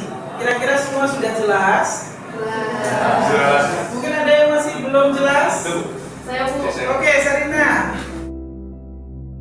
Anak-anak, ada kakak-kakak kita dari Universitas Musikaritas yang ingin berbagi pengalaman bagaimana sih perkuliahan di Musikaritas.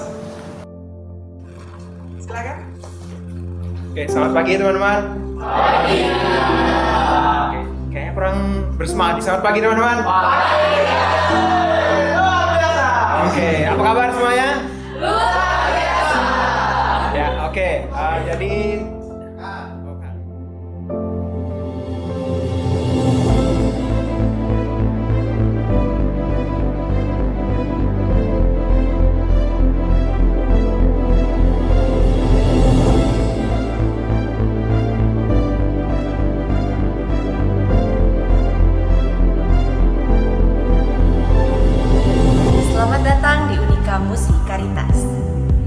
sebagai universitas swasta dengan beragam mahasiswa dari berbagai bidang yaitu bisnis, teknik, kesehatan, dan kemanusiaan, Unika Musikaritas adalah tempat yang unik untuk mengeksplorasi tantangan dan peluang besar di masa kini. Bersama 4 fakultas yaitu Sains dan Teknologi, Bisnis dan Akuntansi, Ilmu Kesehatan, Humaniora dan Ilmu Pendidikan, beserta dengan 13 program studi lainnya. Bermitra dengan lebih dari 100 lembaga seperti universitas, industri, badan usaha, rumah sakit, sekolah-sekolah, organisasi-organisasi profesi, dan UMKM, kami berkomitmen untuk menjawab tantangan masa kini dengan solusi yang terbaik dan sesuai.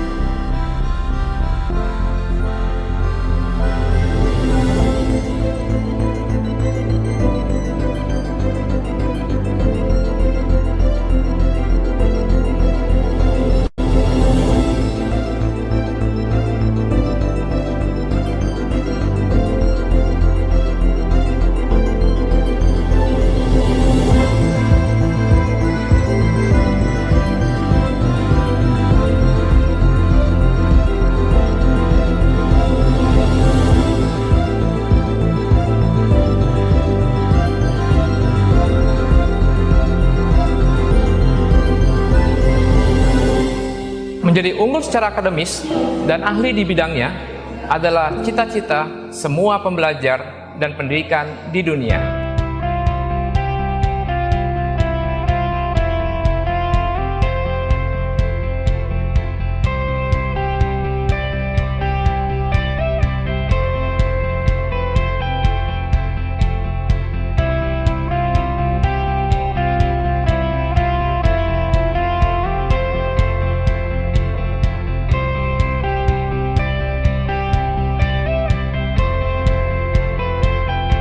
Akan tetapi, unggul secara akademis dan keahlian saja tidaklah cukup.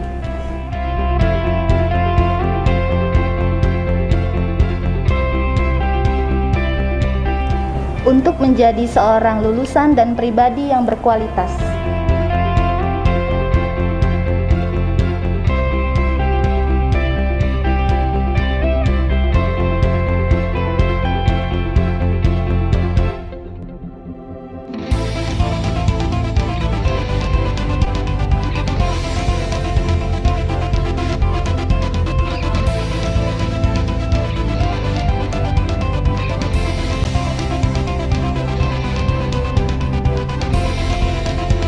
pendidikan juga harus mampu menghasilkan seorang lulusan dan pribadi yang bermartabat serta mampu menghargai sesama.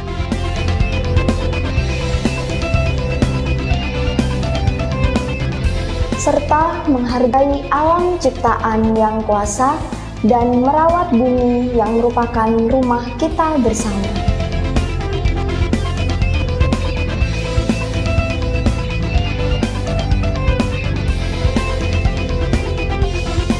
Didukung dengan nilai dan sikap cinta kasih, hendaknya pendidikan bisa menciptakan generasi penerus bangsa yang bermartabat dan unggul.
Musikalitas atau yang kita kenal sebagai UKMC senantiasa melakukannya dalam pedoman semboyan Veritas et Scientia Nobis Lumen. Setiap anggota sivitas akademika harus menjalaninya berdasarkan nilai-nilai bermartabat, unggul, dan cinta kasih. Itu semua merupakan bentuk komitmen UKMC dalam turut serta mencerdaskan kehidupan bangsa dan mensejahterakan masyarakat.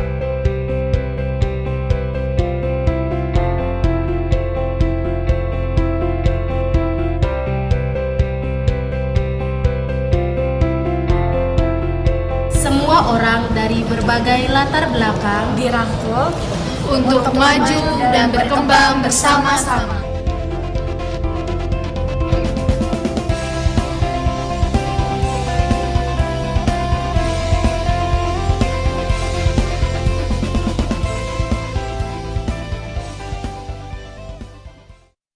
I used to be a corporate lawyer. I was a housewife. I was a lecturer. I took the courage to switch career from a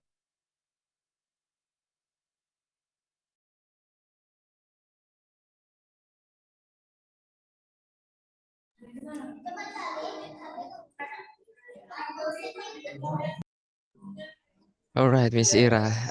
That's some introduction to our university profile that we have for faculty, and we have business and accounting, science and technology, health science, and also humanity and education.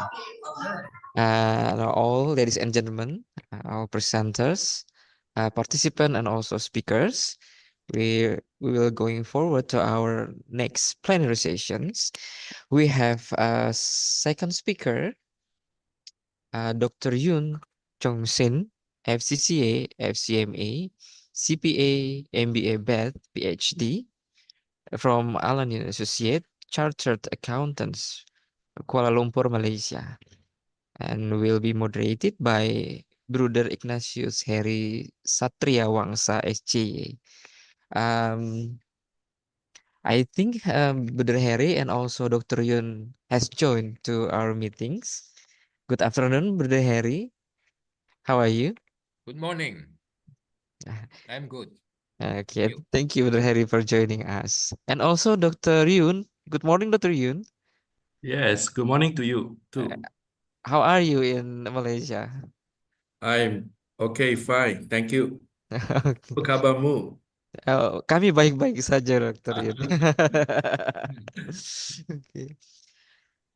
Okay, ladies and gentlemen, we will listen the sharing and insight from Dr. Yun on this session that will be moderated by Brother Heri. So, Brother Heri, the time and place, we over to you. All right. Good morning to you all. So today we have a very special speaker, Dr. Chung Sin Yoon from Alan Yoon Associates, Chartered Accountants, Kuala Lumpur, Malaysia. He will be presenting article titled Inclusion of Finance, Economic and Sustainability Issues in Accounting Reporting Standards. Dr. Yoon Ching Sun holds a degree in Master of Business Administration from the University of Bath, UK in 1993, and Doctor of Philosophy from the University Putra, Malaysia in 2005. His PhD thesis titled Corporate Spin-offs and the Determinants of Stock Price Change in Malaysia.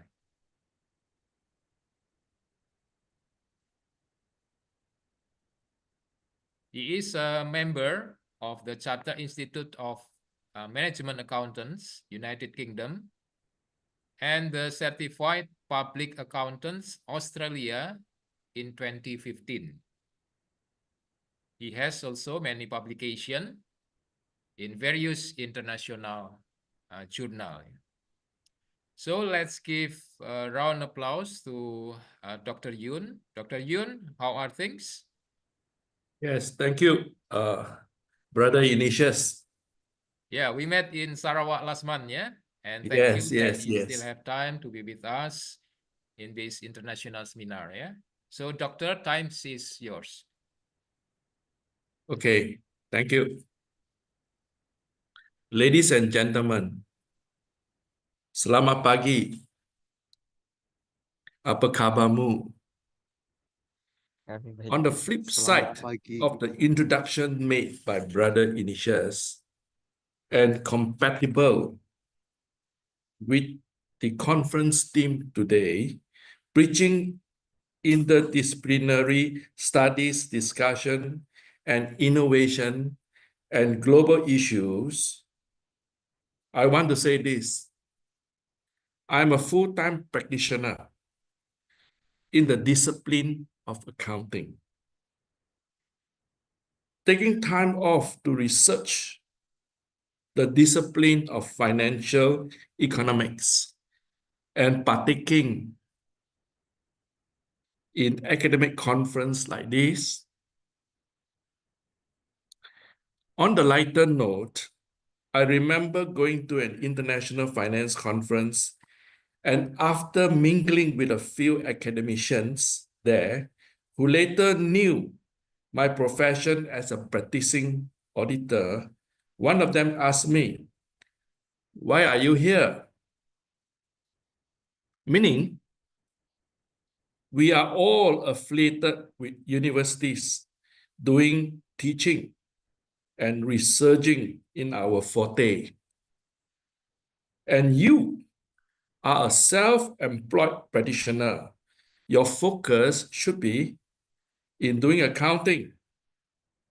My joke to them then was, I'm here to watch over and audit all of you. There is much intertwining in professional disciplines. In our circumstances today, we have theory and practice, traditional single disciplinary research, and multidisciplinary research, single method, multi-method, and mixed method. We also have positive theories and normative theories. As a practitioner, I present practical realism in our conference theme, bridging interdisciplinary studies, discussion, and innovation on global issues today from a practitioner's perspective. Apart from accounting norms, accounting reports globally has incorporated finance, economic, and sustainability issues to ensure comprehensive and transparent financial reporting as prevention of business finance, fraud, among other things, and also other motivation over the years. My presentation today will begin with 3 case studies on the global incidences of accounting fraud in recent years and discuss the topic today by using accounting as a main set and finance, economics, and sustainability as subsets. The 3 case studies exemplify financial practice as well as the exposure towards fraudulent issues. And these 3 case studies are as follows. The first one that I'm going to talk about is the Enron financial scandal and accounting scandal in the US. A contrast of rules-based and principle-based illustration in our contemporary world was the example of the colossal financial Enron scandal and accounting fraud in the US in 2001. That is about 23 years ago. Before Enron disintegrated, it was an enormous energy, commodities, and services company in the 1990s based on Houston, Texas, United States.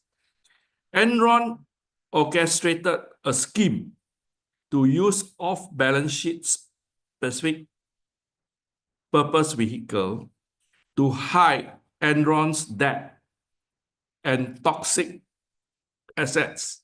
The word toxic assets actually was introduced to the world first time during that time. The toxic assets here is actually called troubled assets. This was when it became clear that some of the most significant US financial institutions were sitting on worthless assets from investors and creditors. Enron's collapse was the biggest corporate bankruptcy in the financial world after the executives used fraudulent accounting practices to overstate revenue while hiding debt in the subsidiaries. Of course, later, we also have bankruptcies of Lehman Brothers and WorldCom, which even surpassed all the amount.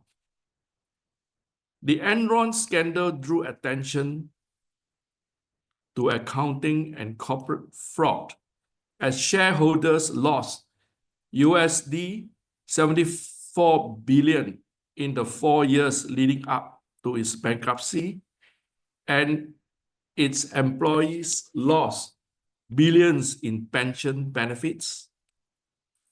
After affecting over 20,000 employees, Enron's collapse wreaked financial havoc on its shareholders and employees and sent shockwave throughout the financial markets, leading to new regulations and legislation to promote the accuracy of financial reporting for publicly held companies.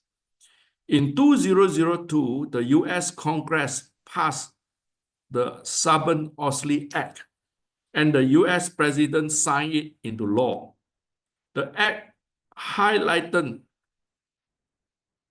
the consequences of destroying, altering, or fabricating financial statements, and for trying to defraud shareholders.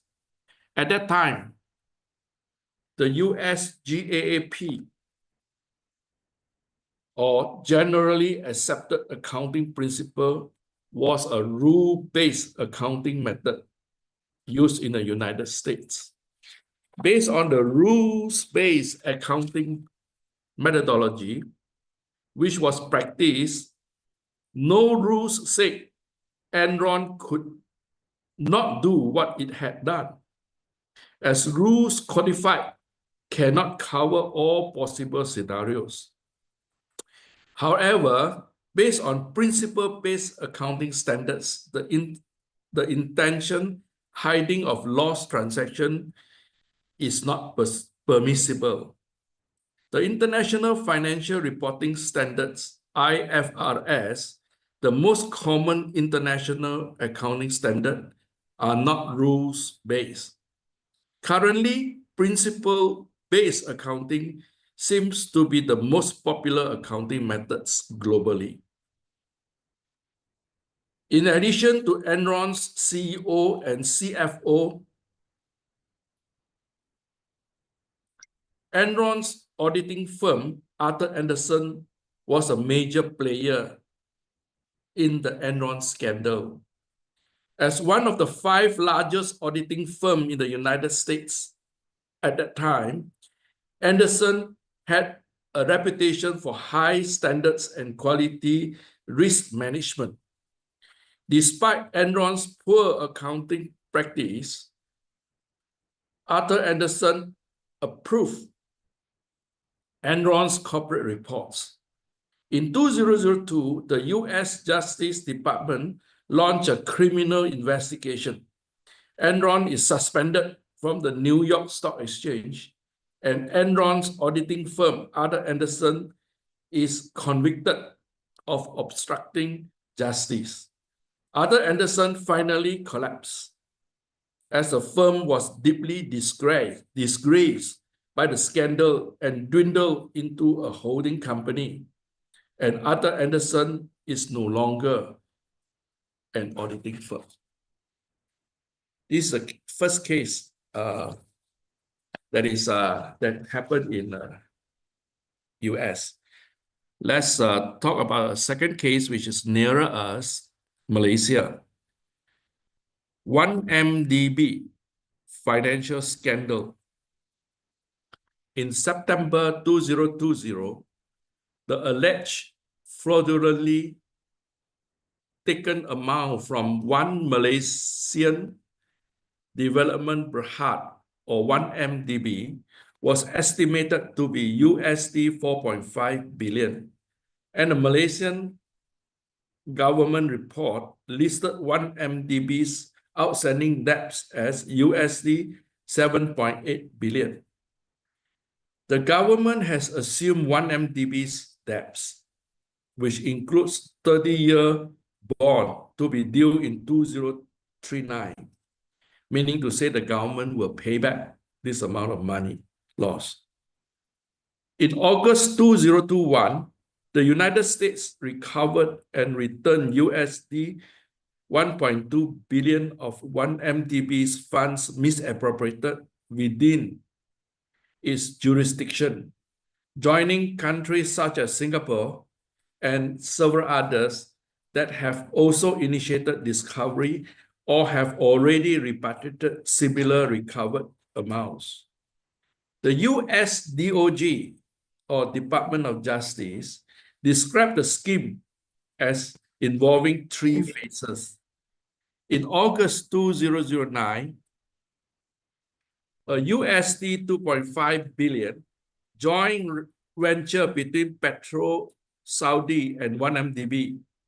The DOJ later said this was a pretense as to move 1 billion into a Swiss bank account. An additional USD 1.4 billion was then raised by Goldman Sachs in a bond issue and misappropriated into a bank account in Switzerland.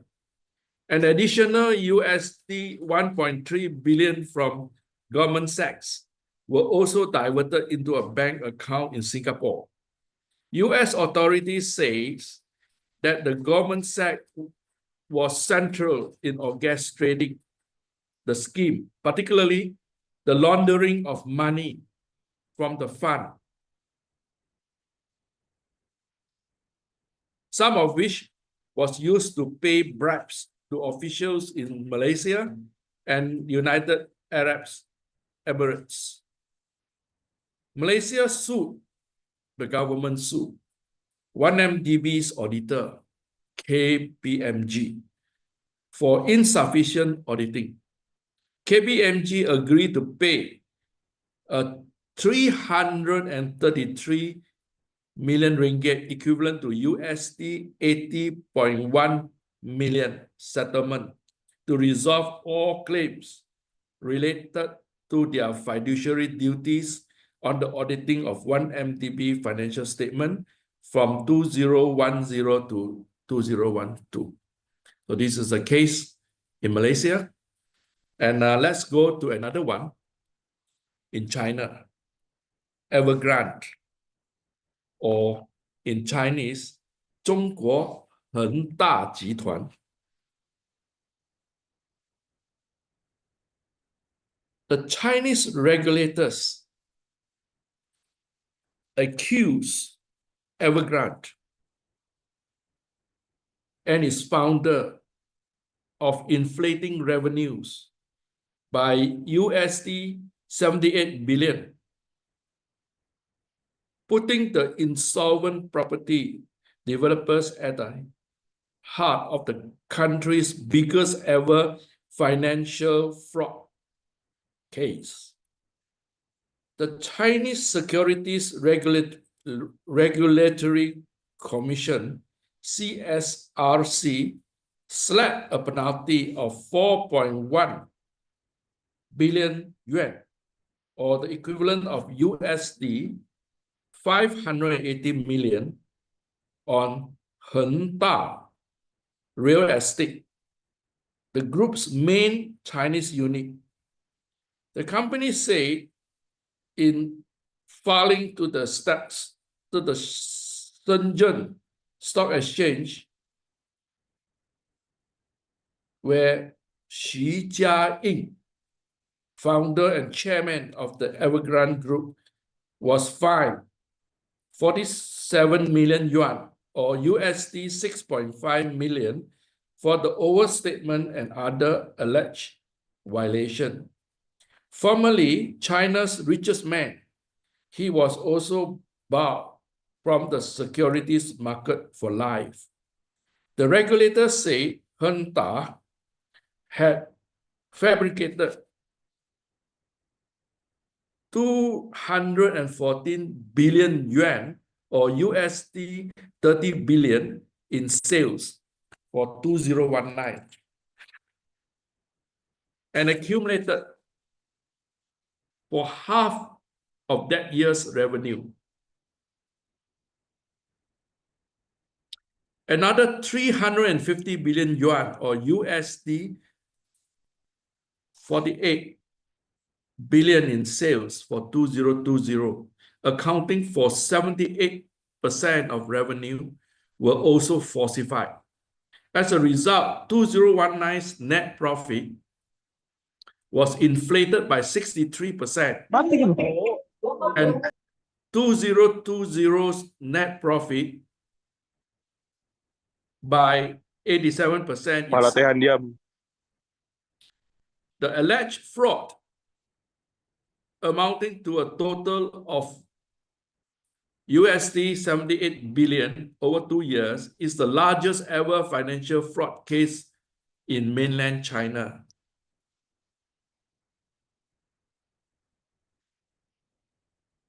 What happened to the auditor? PwC, Chinese auditing firm, PwC is Pricewaterhouse, in Chinese, 富华云道中国内地. That is a Chinese auditing arm of Pricewaterhouse, has been suspended from the country for 6 months over its works on the collapsed Chinese property giant. This Big Four accountancy firm is also fined more than USD 62 million after Chinese authorities discovered the case of financial fraud. The real estate firm collapsed in January under a mountain of debt. Pricewaterhouse China admitted the work had fallen into a state of unacceptably below the standard expected within the firm and apologized for the impact on its client.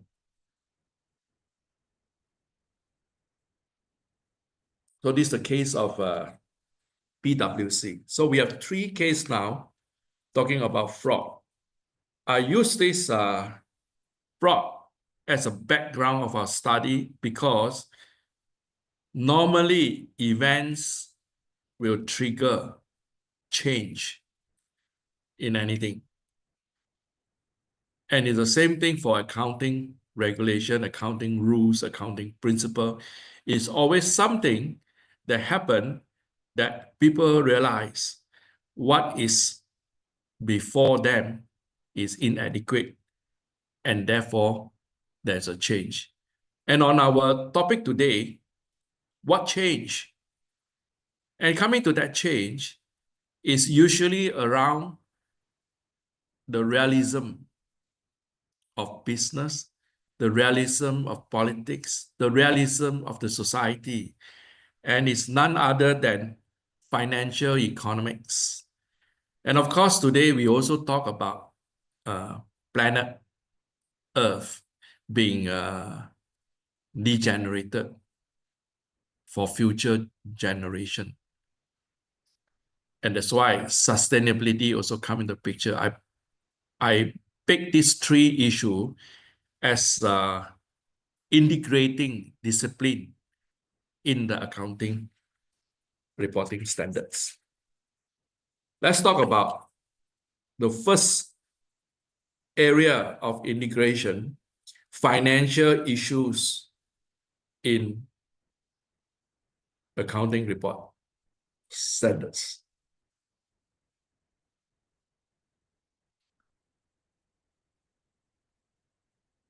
I have not much time, and I will cut short my talk. I wish to talk as much and as long as possible, but I think all of you have to go by lunch at 12.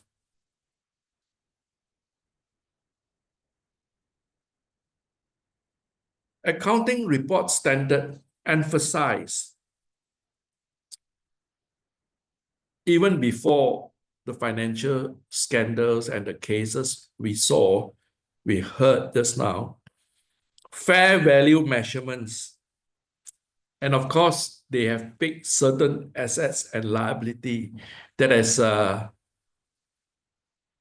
very much implication.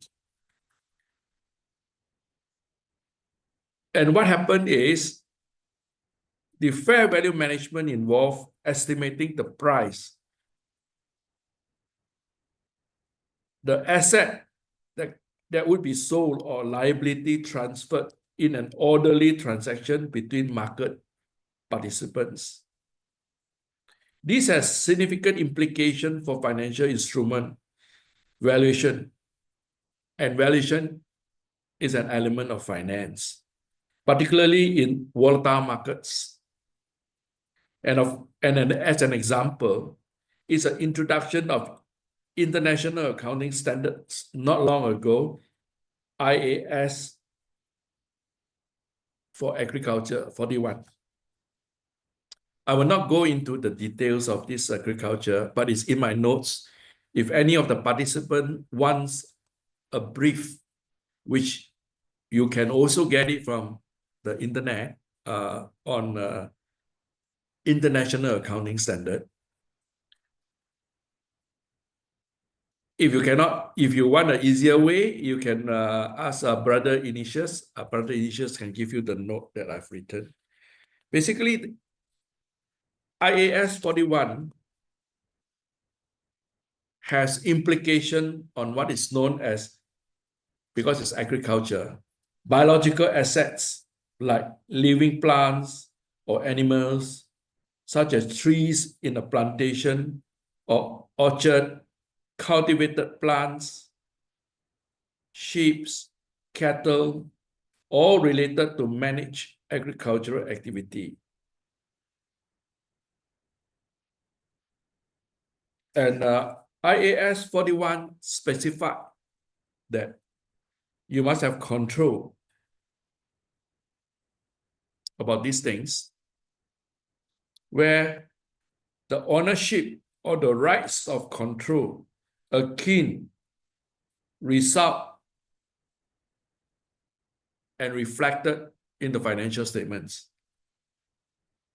What is also important is a value. And the value is not just historical.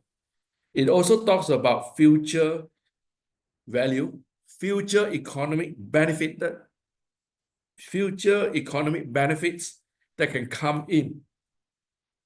And we have to value them at present value. This is a mechanism in finance, okay? And it has gone into accounting, where previously accounting is all historical costs, meaning to say that time has come to a standstill as long as when the financial transaction is recorded, the value don't change, and it's easier to monitor financial recording. But now, finance has come in accounting to reflect all these measurements. And of course, talking about biological assets, we are required to measure them at initial recognition.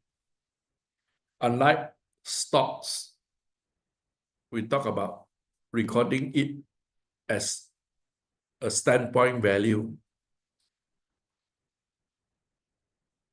towards the end of the year or end of the period of accounting. And next, on financial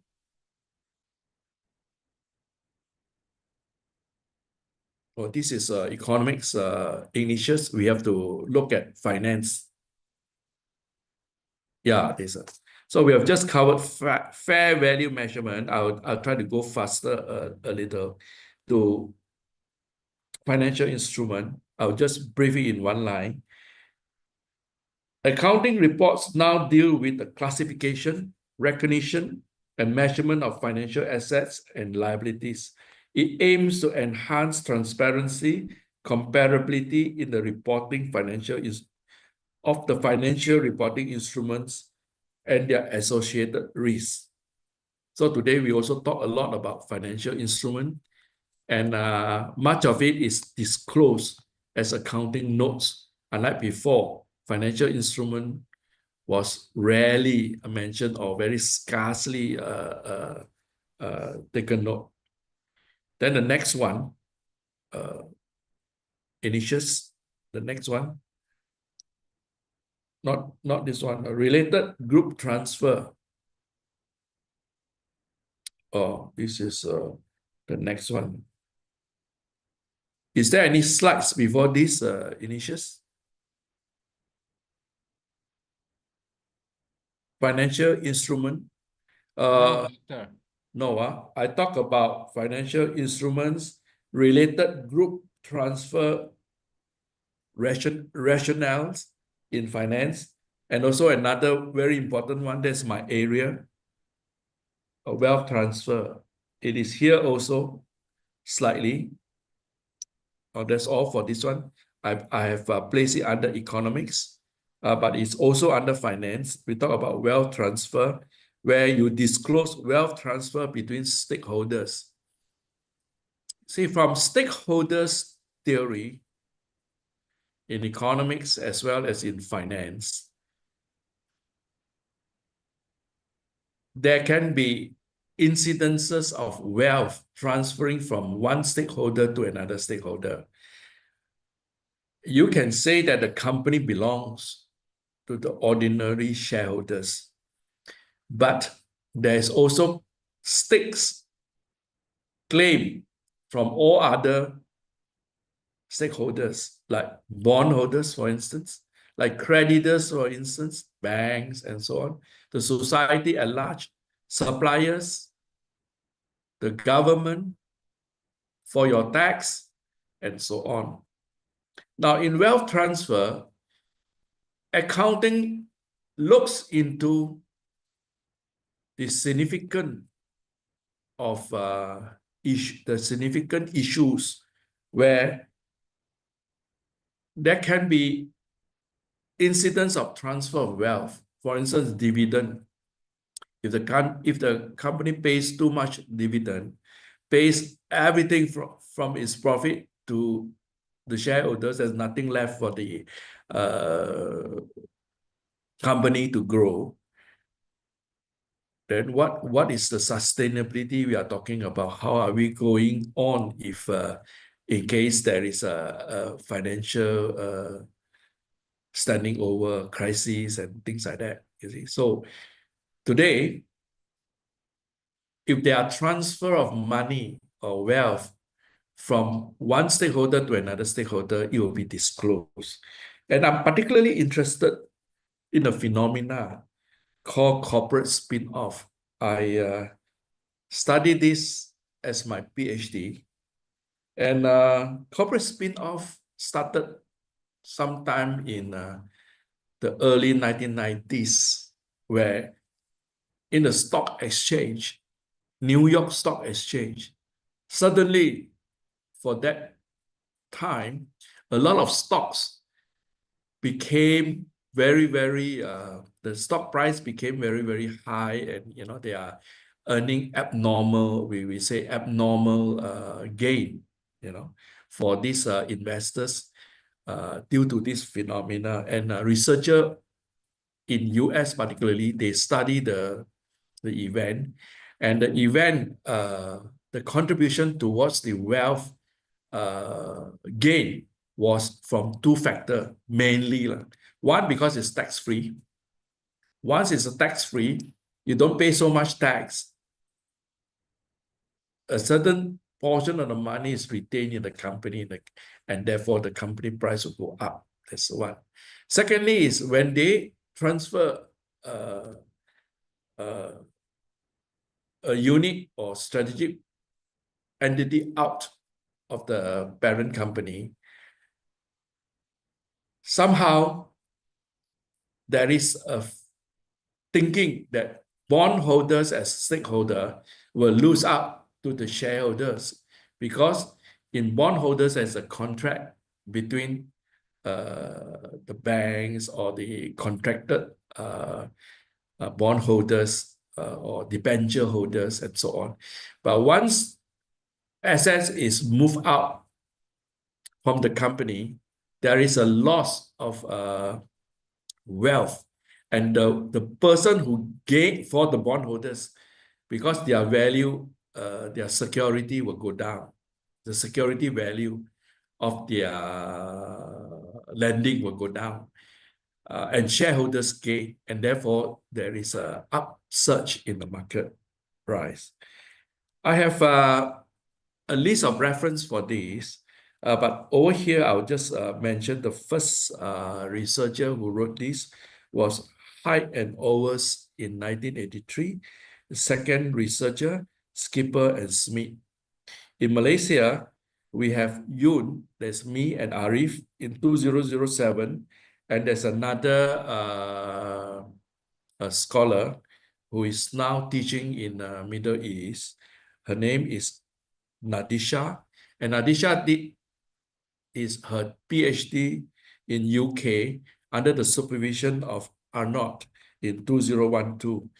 Both of these two papers talk about this corporate spin-off phenomena, and I put it here because I believe and predict in future this disclosure of wealth between stakeholders, if there's any transfer, will be disclosed in the accounting notes to financial statements.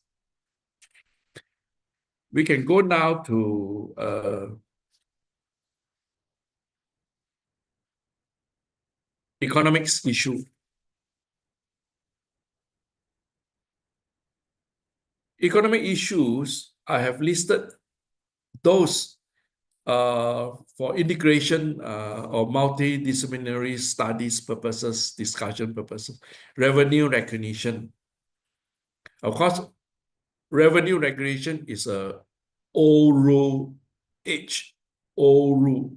But today, recognition for this have moved on to a principle base,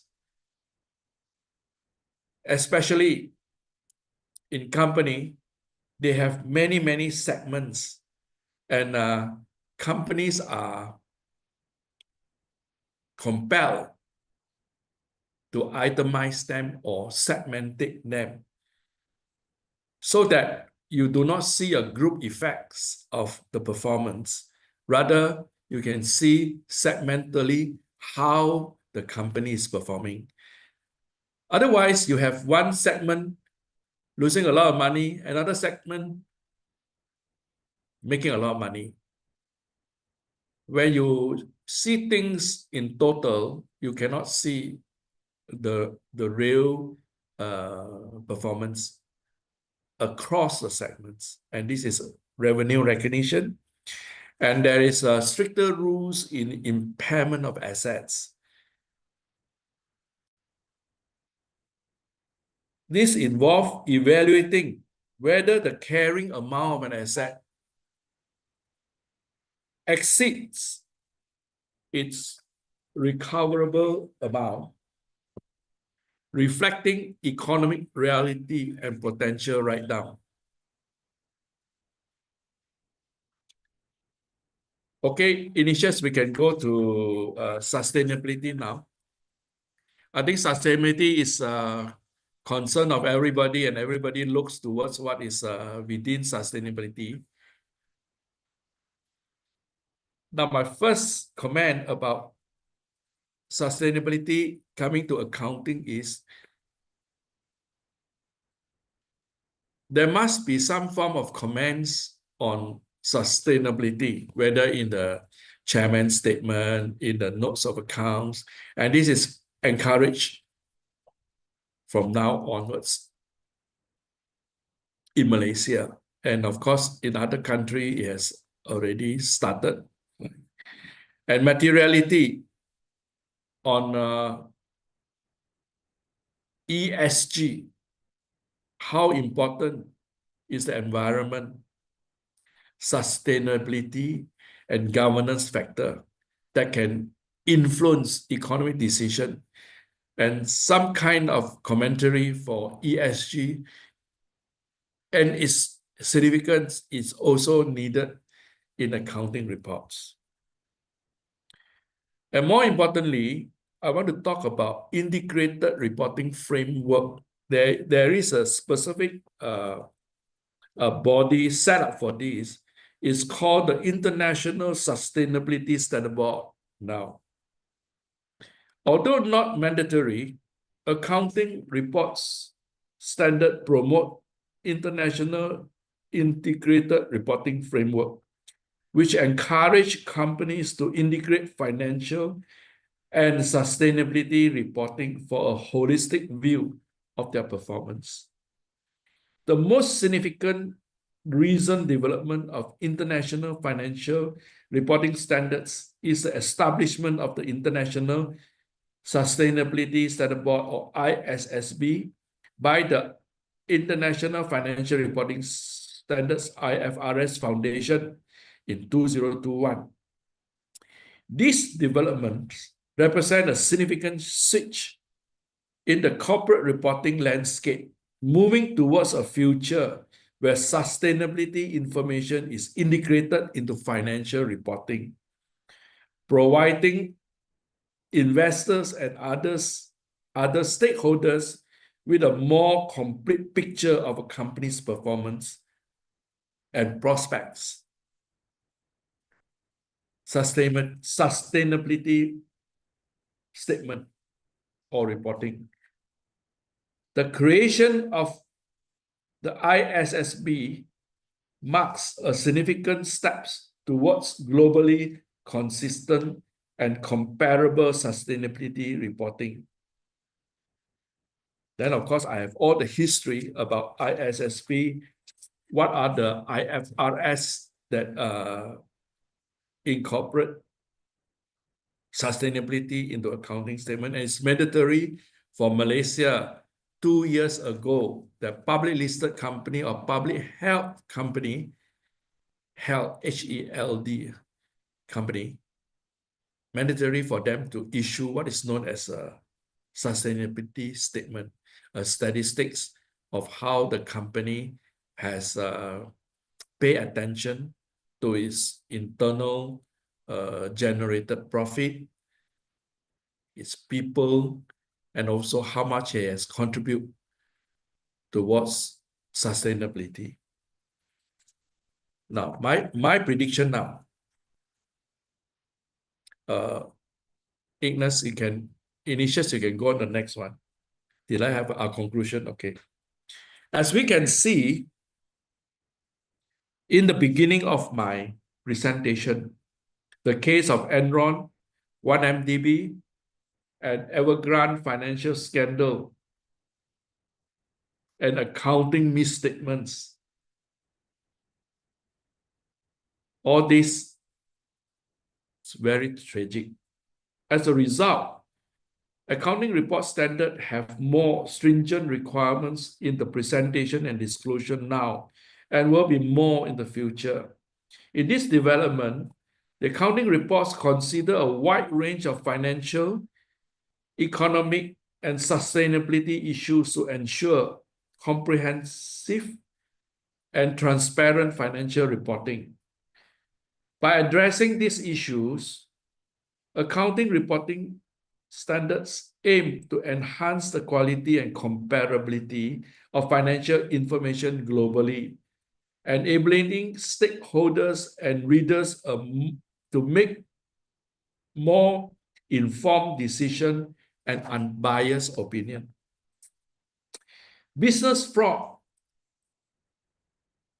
will continue to unfold through bankruptcy due to bank repayments default, sanctioned by the Audit Oversight Board on auditors when their work is found unsatisfactory, through practice review, accounting regulatory body investigation on accountants through complaints, and university getting wise to all these facts and turning up new accounting theories. And also, of course, my last paragraph, the advent of technology through computers, enabling data, big data, information mining will soon change the details, depth, and scope of the financial statement, incorporating FES, finance, economics, and sustainability, audit works, and research methodologies as well. Few of this development is already beginning today. We will not touch into this area. However, I'll just mention it that in finance and economics, we already have very significant incoming of agentic financial workflow, big data analytics, and computational financial intelligence. All this will integrate FES in accounting and make the world a better place. Thank you.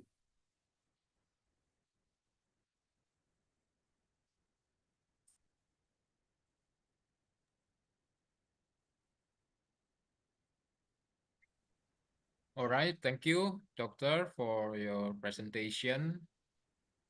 As you mentioned in the presentation that the transparency through accounting reports has given a strategic role, for the company to show accountability to stakeholder. You also open our insight about various cases such as financial scandal and accounting fraud in the US, and then one MDB financial scandal in Malaysia, and financial fraud in China. So aside from financial scandal, you mentioned that accounting reports globally has incorporated finance, economic, and sustainability issues to ensure comprehensive and transparent financial reporting as prevention of business fraud. And this gives us different perspectives on accountability. So then we would like to invite participants to have questions or opinions. Perhaps that hopefully will enrich this topic. So if you have any comments or questions, you can just write it up at the chat column, or you just speak up. You can open your cam, and also you can share also your opinions with us. So any comments or questions?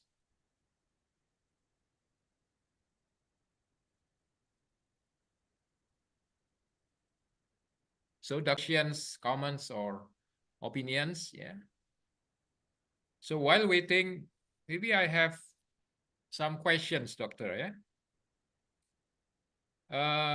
as now accounting report covers integrated issues, not just about finance and economic, but also sustainability. Do you think that this will create a barrier for the company to grow? Or what do you think about the companies which are still at the beginning phase of sustainability practices? Thank you, Brother Ignatius, for your question. I'm curious with the word barrier, and I think, in my opinion, it will not create a barrier to grow, but it will give accountants more work. Perhaps a university teachers to teach more areas of finance, economics, and sustainability at the same time teaching accounting. It will not be or it will not have it will not create a barrier to grow. In fact, it will help a company to grow, because the better you are in managing your finance, the better you are in using the economic resources through economic principles and economic understanding, and the better you are in preparing yourself for going concern, profit, managing your people. These are all sustainability factors. Definitely your company will grow better. And out of sustainability is only one small section on planet. And of course, when you do your part in helping out sustainability, people will understand that your company is a very responsible company, and therefore they would like to invest in a lot of products, green services, green finance, electric vehicles, and all stem up from the understanding of that we all must have sustainability in this world. So therefore, it is beginning now. To answer your question, it's beginning now, and it will be more emphasized, and it will be a separable part of business in the coming future. Okay, Doctor. Seems that there are two questions, in the chat. First is from Father Anthony Wijaya. The question is, in business ethic perspective, what did we learn from Aaron's financial case? That's the first question. And then the second one from Maureen.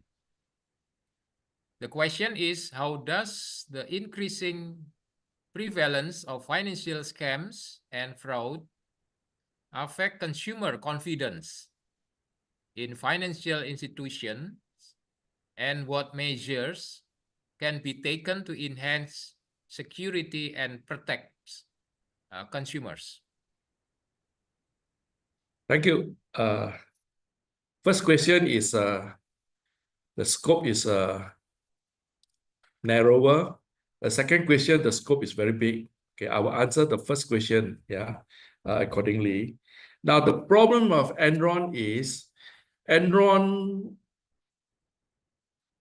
operate at the time of GAAP in US. The accountants use GAAP, which is strictly, as I've mentioned in my speech, rules-based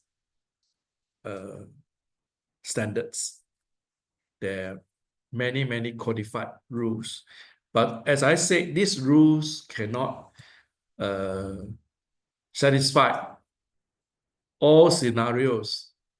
And when people becomes greedy, when people go for quick change, their horizon of business is short term and not long term. Enron end up tragically in what has happened. And of course, the world is more on a principle base. That's why we have this IFRS. And today, GAAP is slowly converging into IFRS. It is a more principle-based kind of accounting reporting standard. You just don't look at rules, because rules are inadequate. Look at principle, look at moral, something that you should do, something that you should look before it happens. That is my question to the first person, Father Antonio. The second one, it is more difficult to answer. The scope is wider. Can I listen to the second question again slowly? Yeah, the second question, how does the increasing prevalence of financial scams and fraud affect consumer confidence? So how this does the scams and then fraud can affect the market, yeah, consumer confidence, especially about financial institutions, yeah, and what measures that can be taken to enhance the security and protect the markets or consumers. Okay, thank you. I think this is more than accounting. Accounting is moving towards a principle base now, but scammers being scammers, they are everywhere, and scammers become better over time.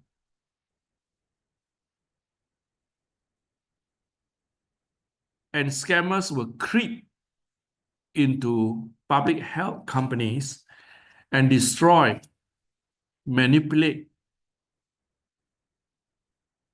and get the executive to execute fraudulent and accounting misstatement so that they can make a quick gain and perhaps run away.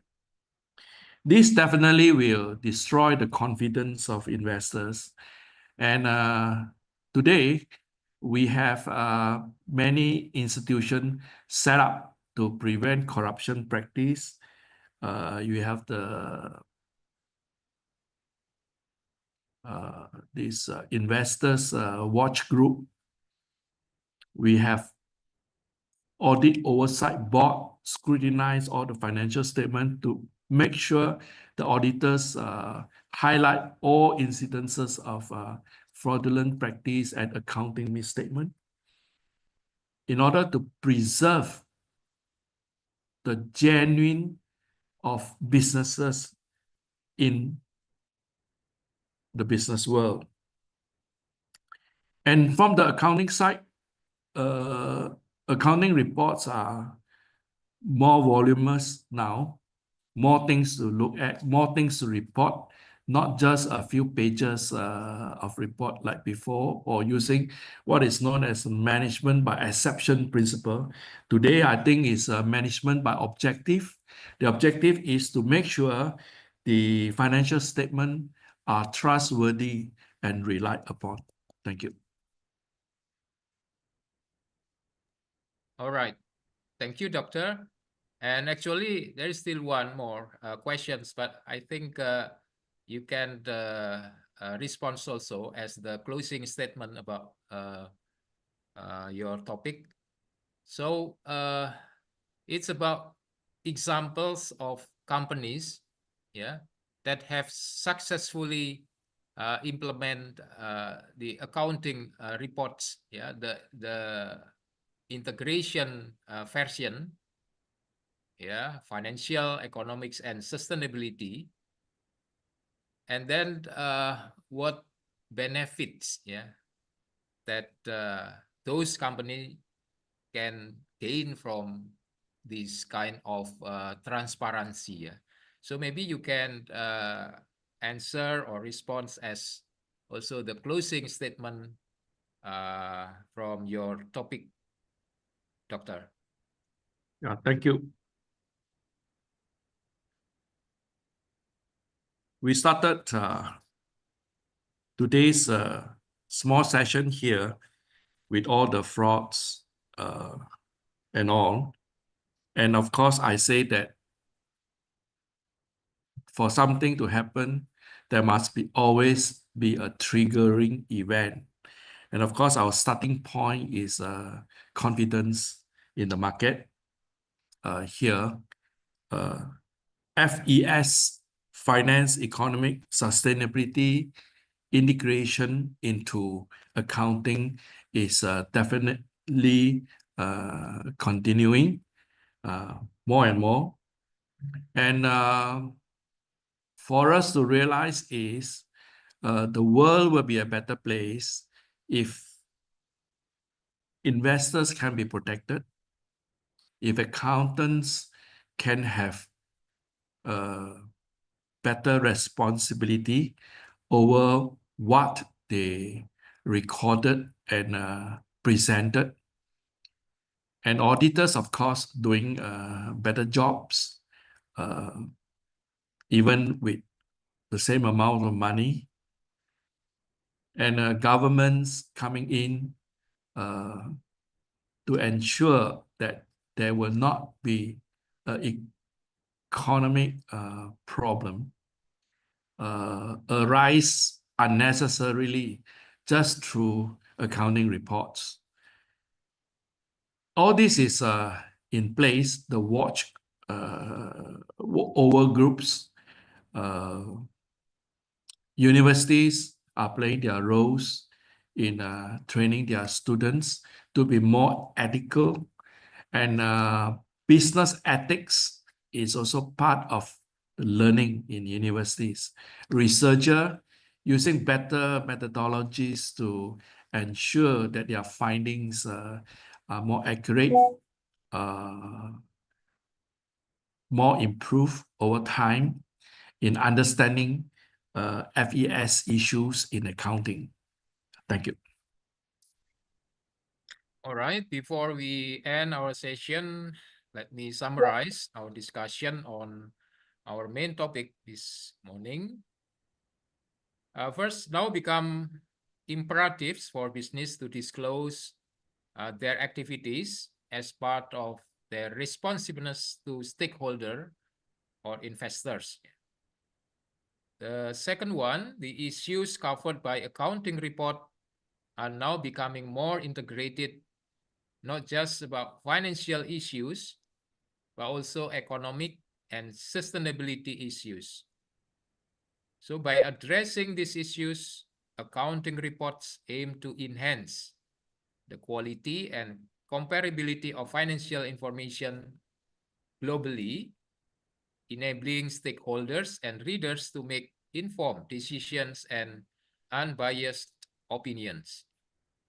And the last one, technology will help to change the details, depth, and scope of financial statements, audit works, and research methodologies.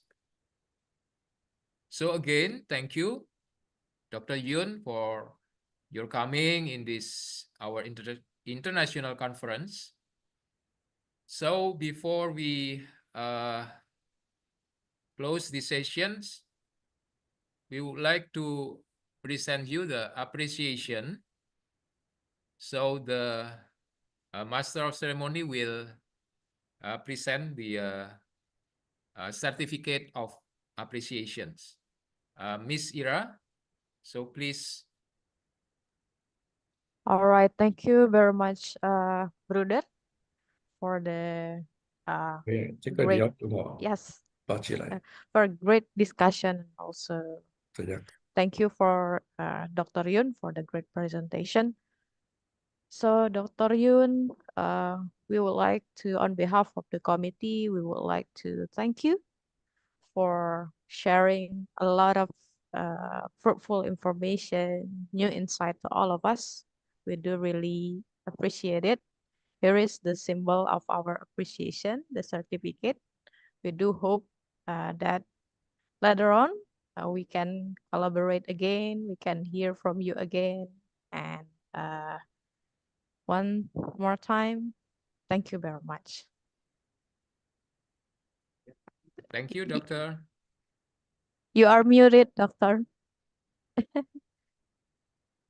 Okay, yeah. Okay, thank you very much. Thank you very much, Bruder. All right. Okay, ladies and gentlemen, Now it's time for the parallel session. So we are about to start the parallel session. For your information, we have 2 rooms here, and there will be 2 moderator of the parallel session. The first one, in room 1, we have Ibu Anastasia Ronali Hasibuan MPD with the co-host Ibu NS Sani Friska MKep, and in the second room we have Romo Anselmus Inharjanto SJ MPhil, and also Ibu Diana Putri Arini MA Psikolog. So operator, would you mind set the breakout room? Yes. So the operator will set the breakout room, and for the presenters, I believe that you already know where is your room. But suppose you still don't get the information, you may check out the book program that we have already shared in the group, yeah, the presenter and also participant group. So please kindly join the room. For your information also, presenters and also participants. We have around 7 until 6 until 7 presenters in each room. And the topic, it is about economics. It is related to economics and also education. So it's pretty various. Okay. So the operator has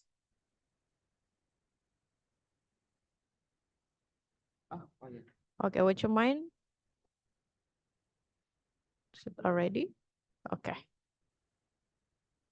Yeah.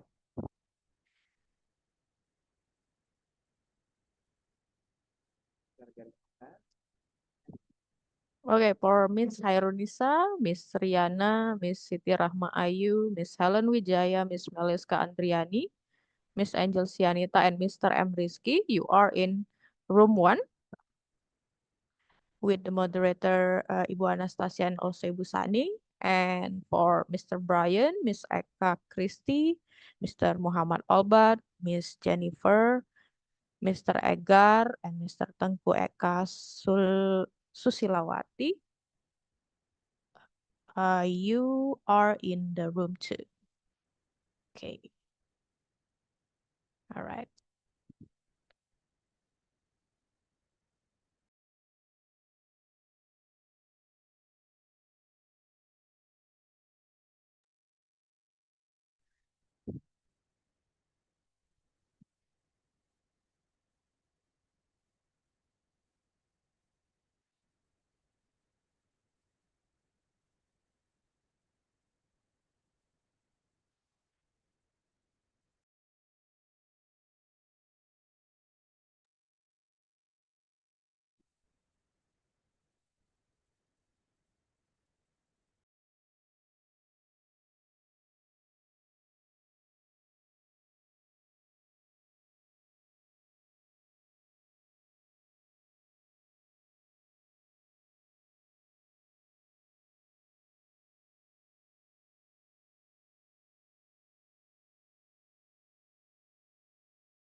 All right, everyone.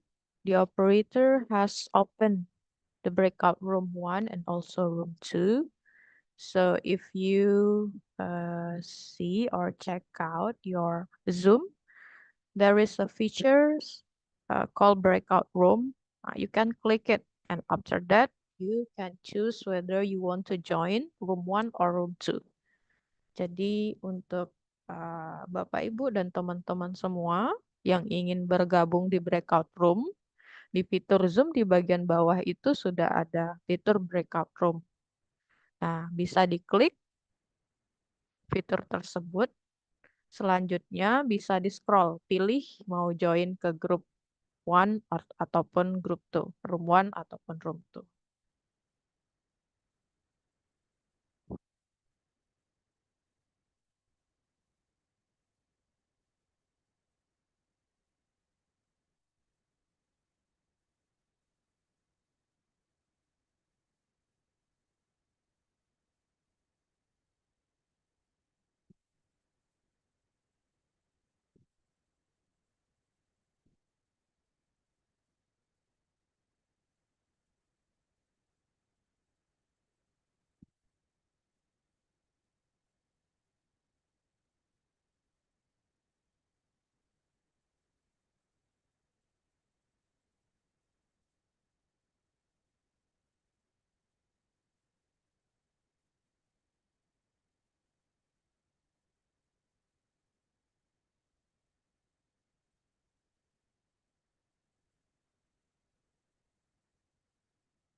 Kepada para partisipan yang sudah di assign atau diberikan untuk join ke dalam room, mohon di approve, disetujui supaya para partisipan bisa masuk ke dalam kedua room yang diberikan. Di sini masih ada di room utama, masih ada Julianus Yudi, Sukma Ayu Anjali, Oppo CPH 2473, Laurencia Alga Hafiz, Natalia MS, Satria Budi, Tracy Alexander Nanda Karmila, Kadek Dini Yolanda Ika 5 UKMC. Dan ada Suster Fausta sepertinya.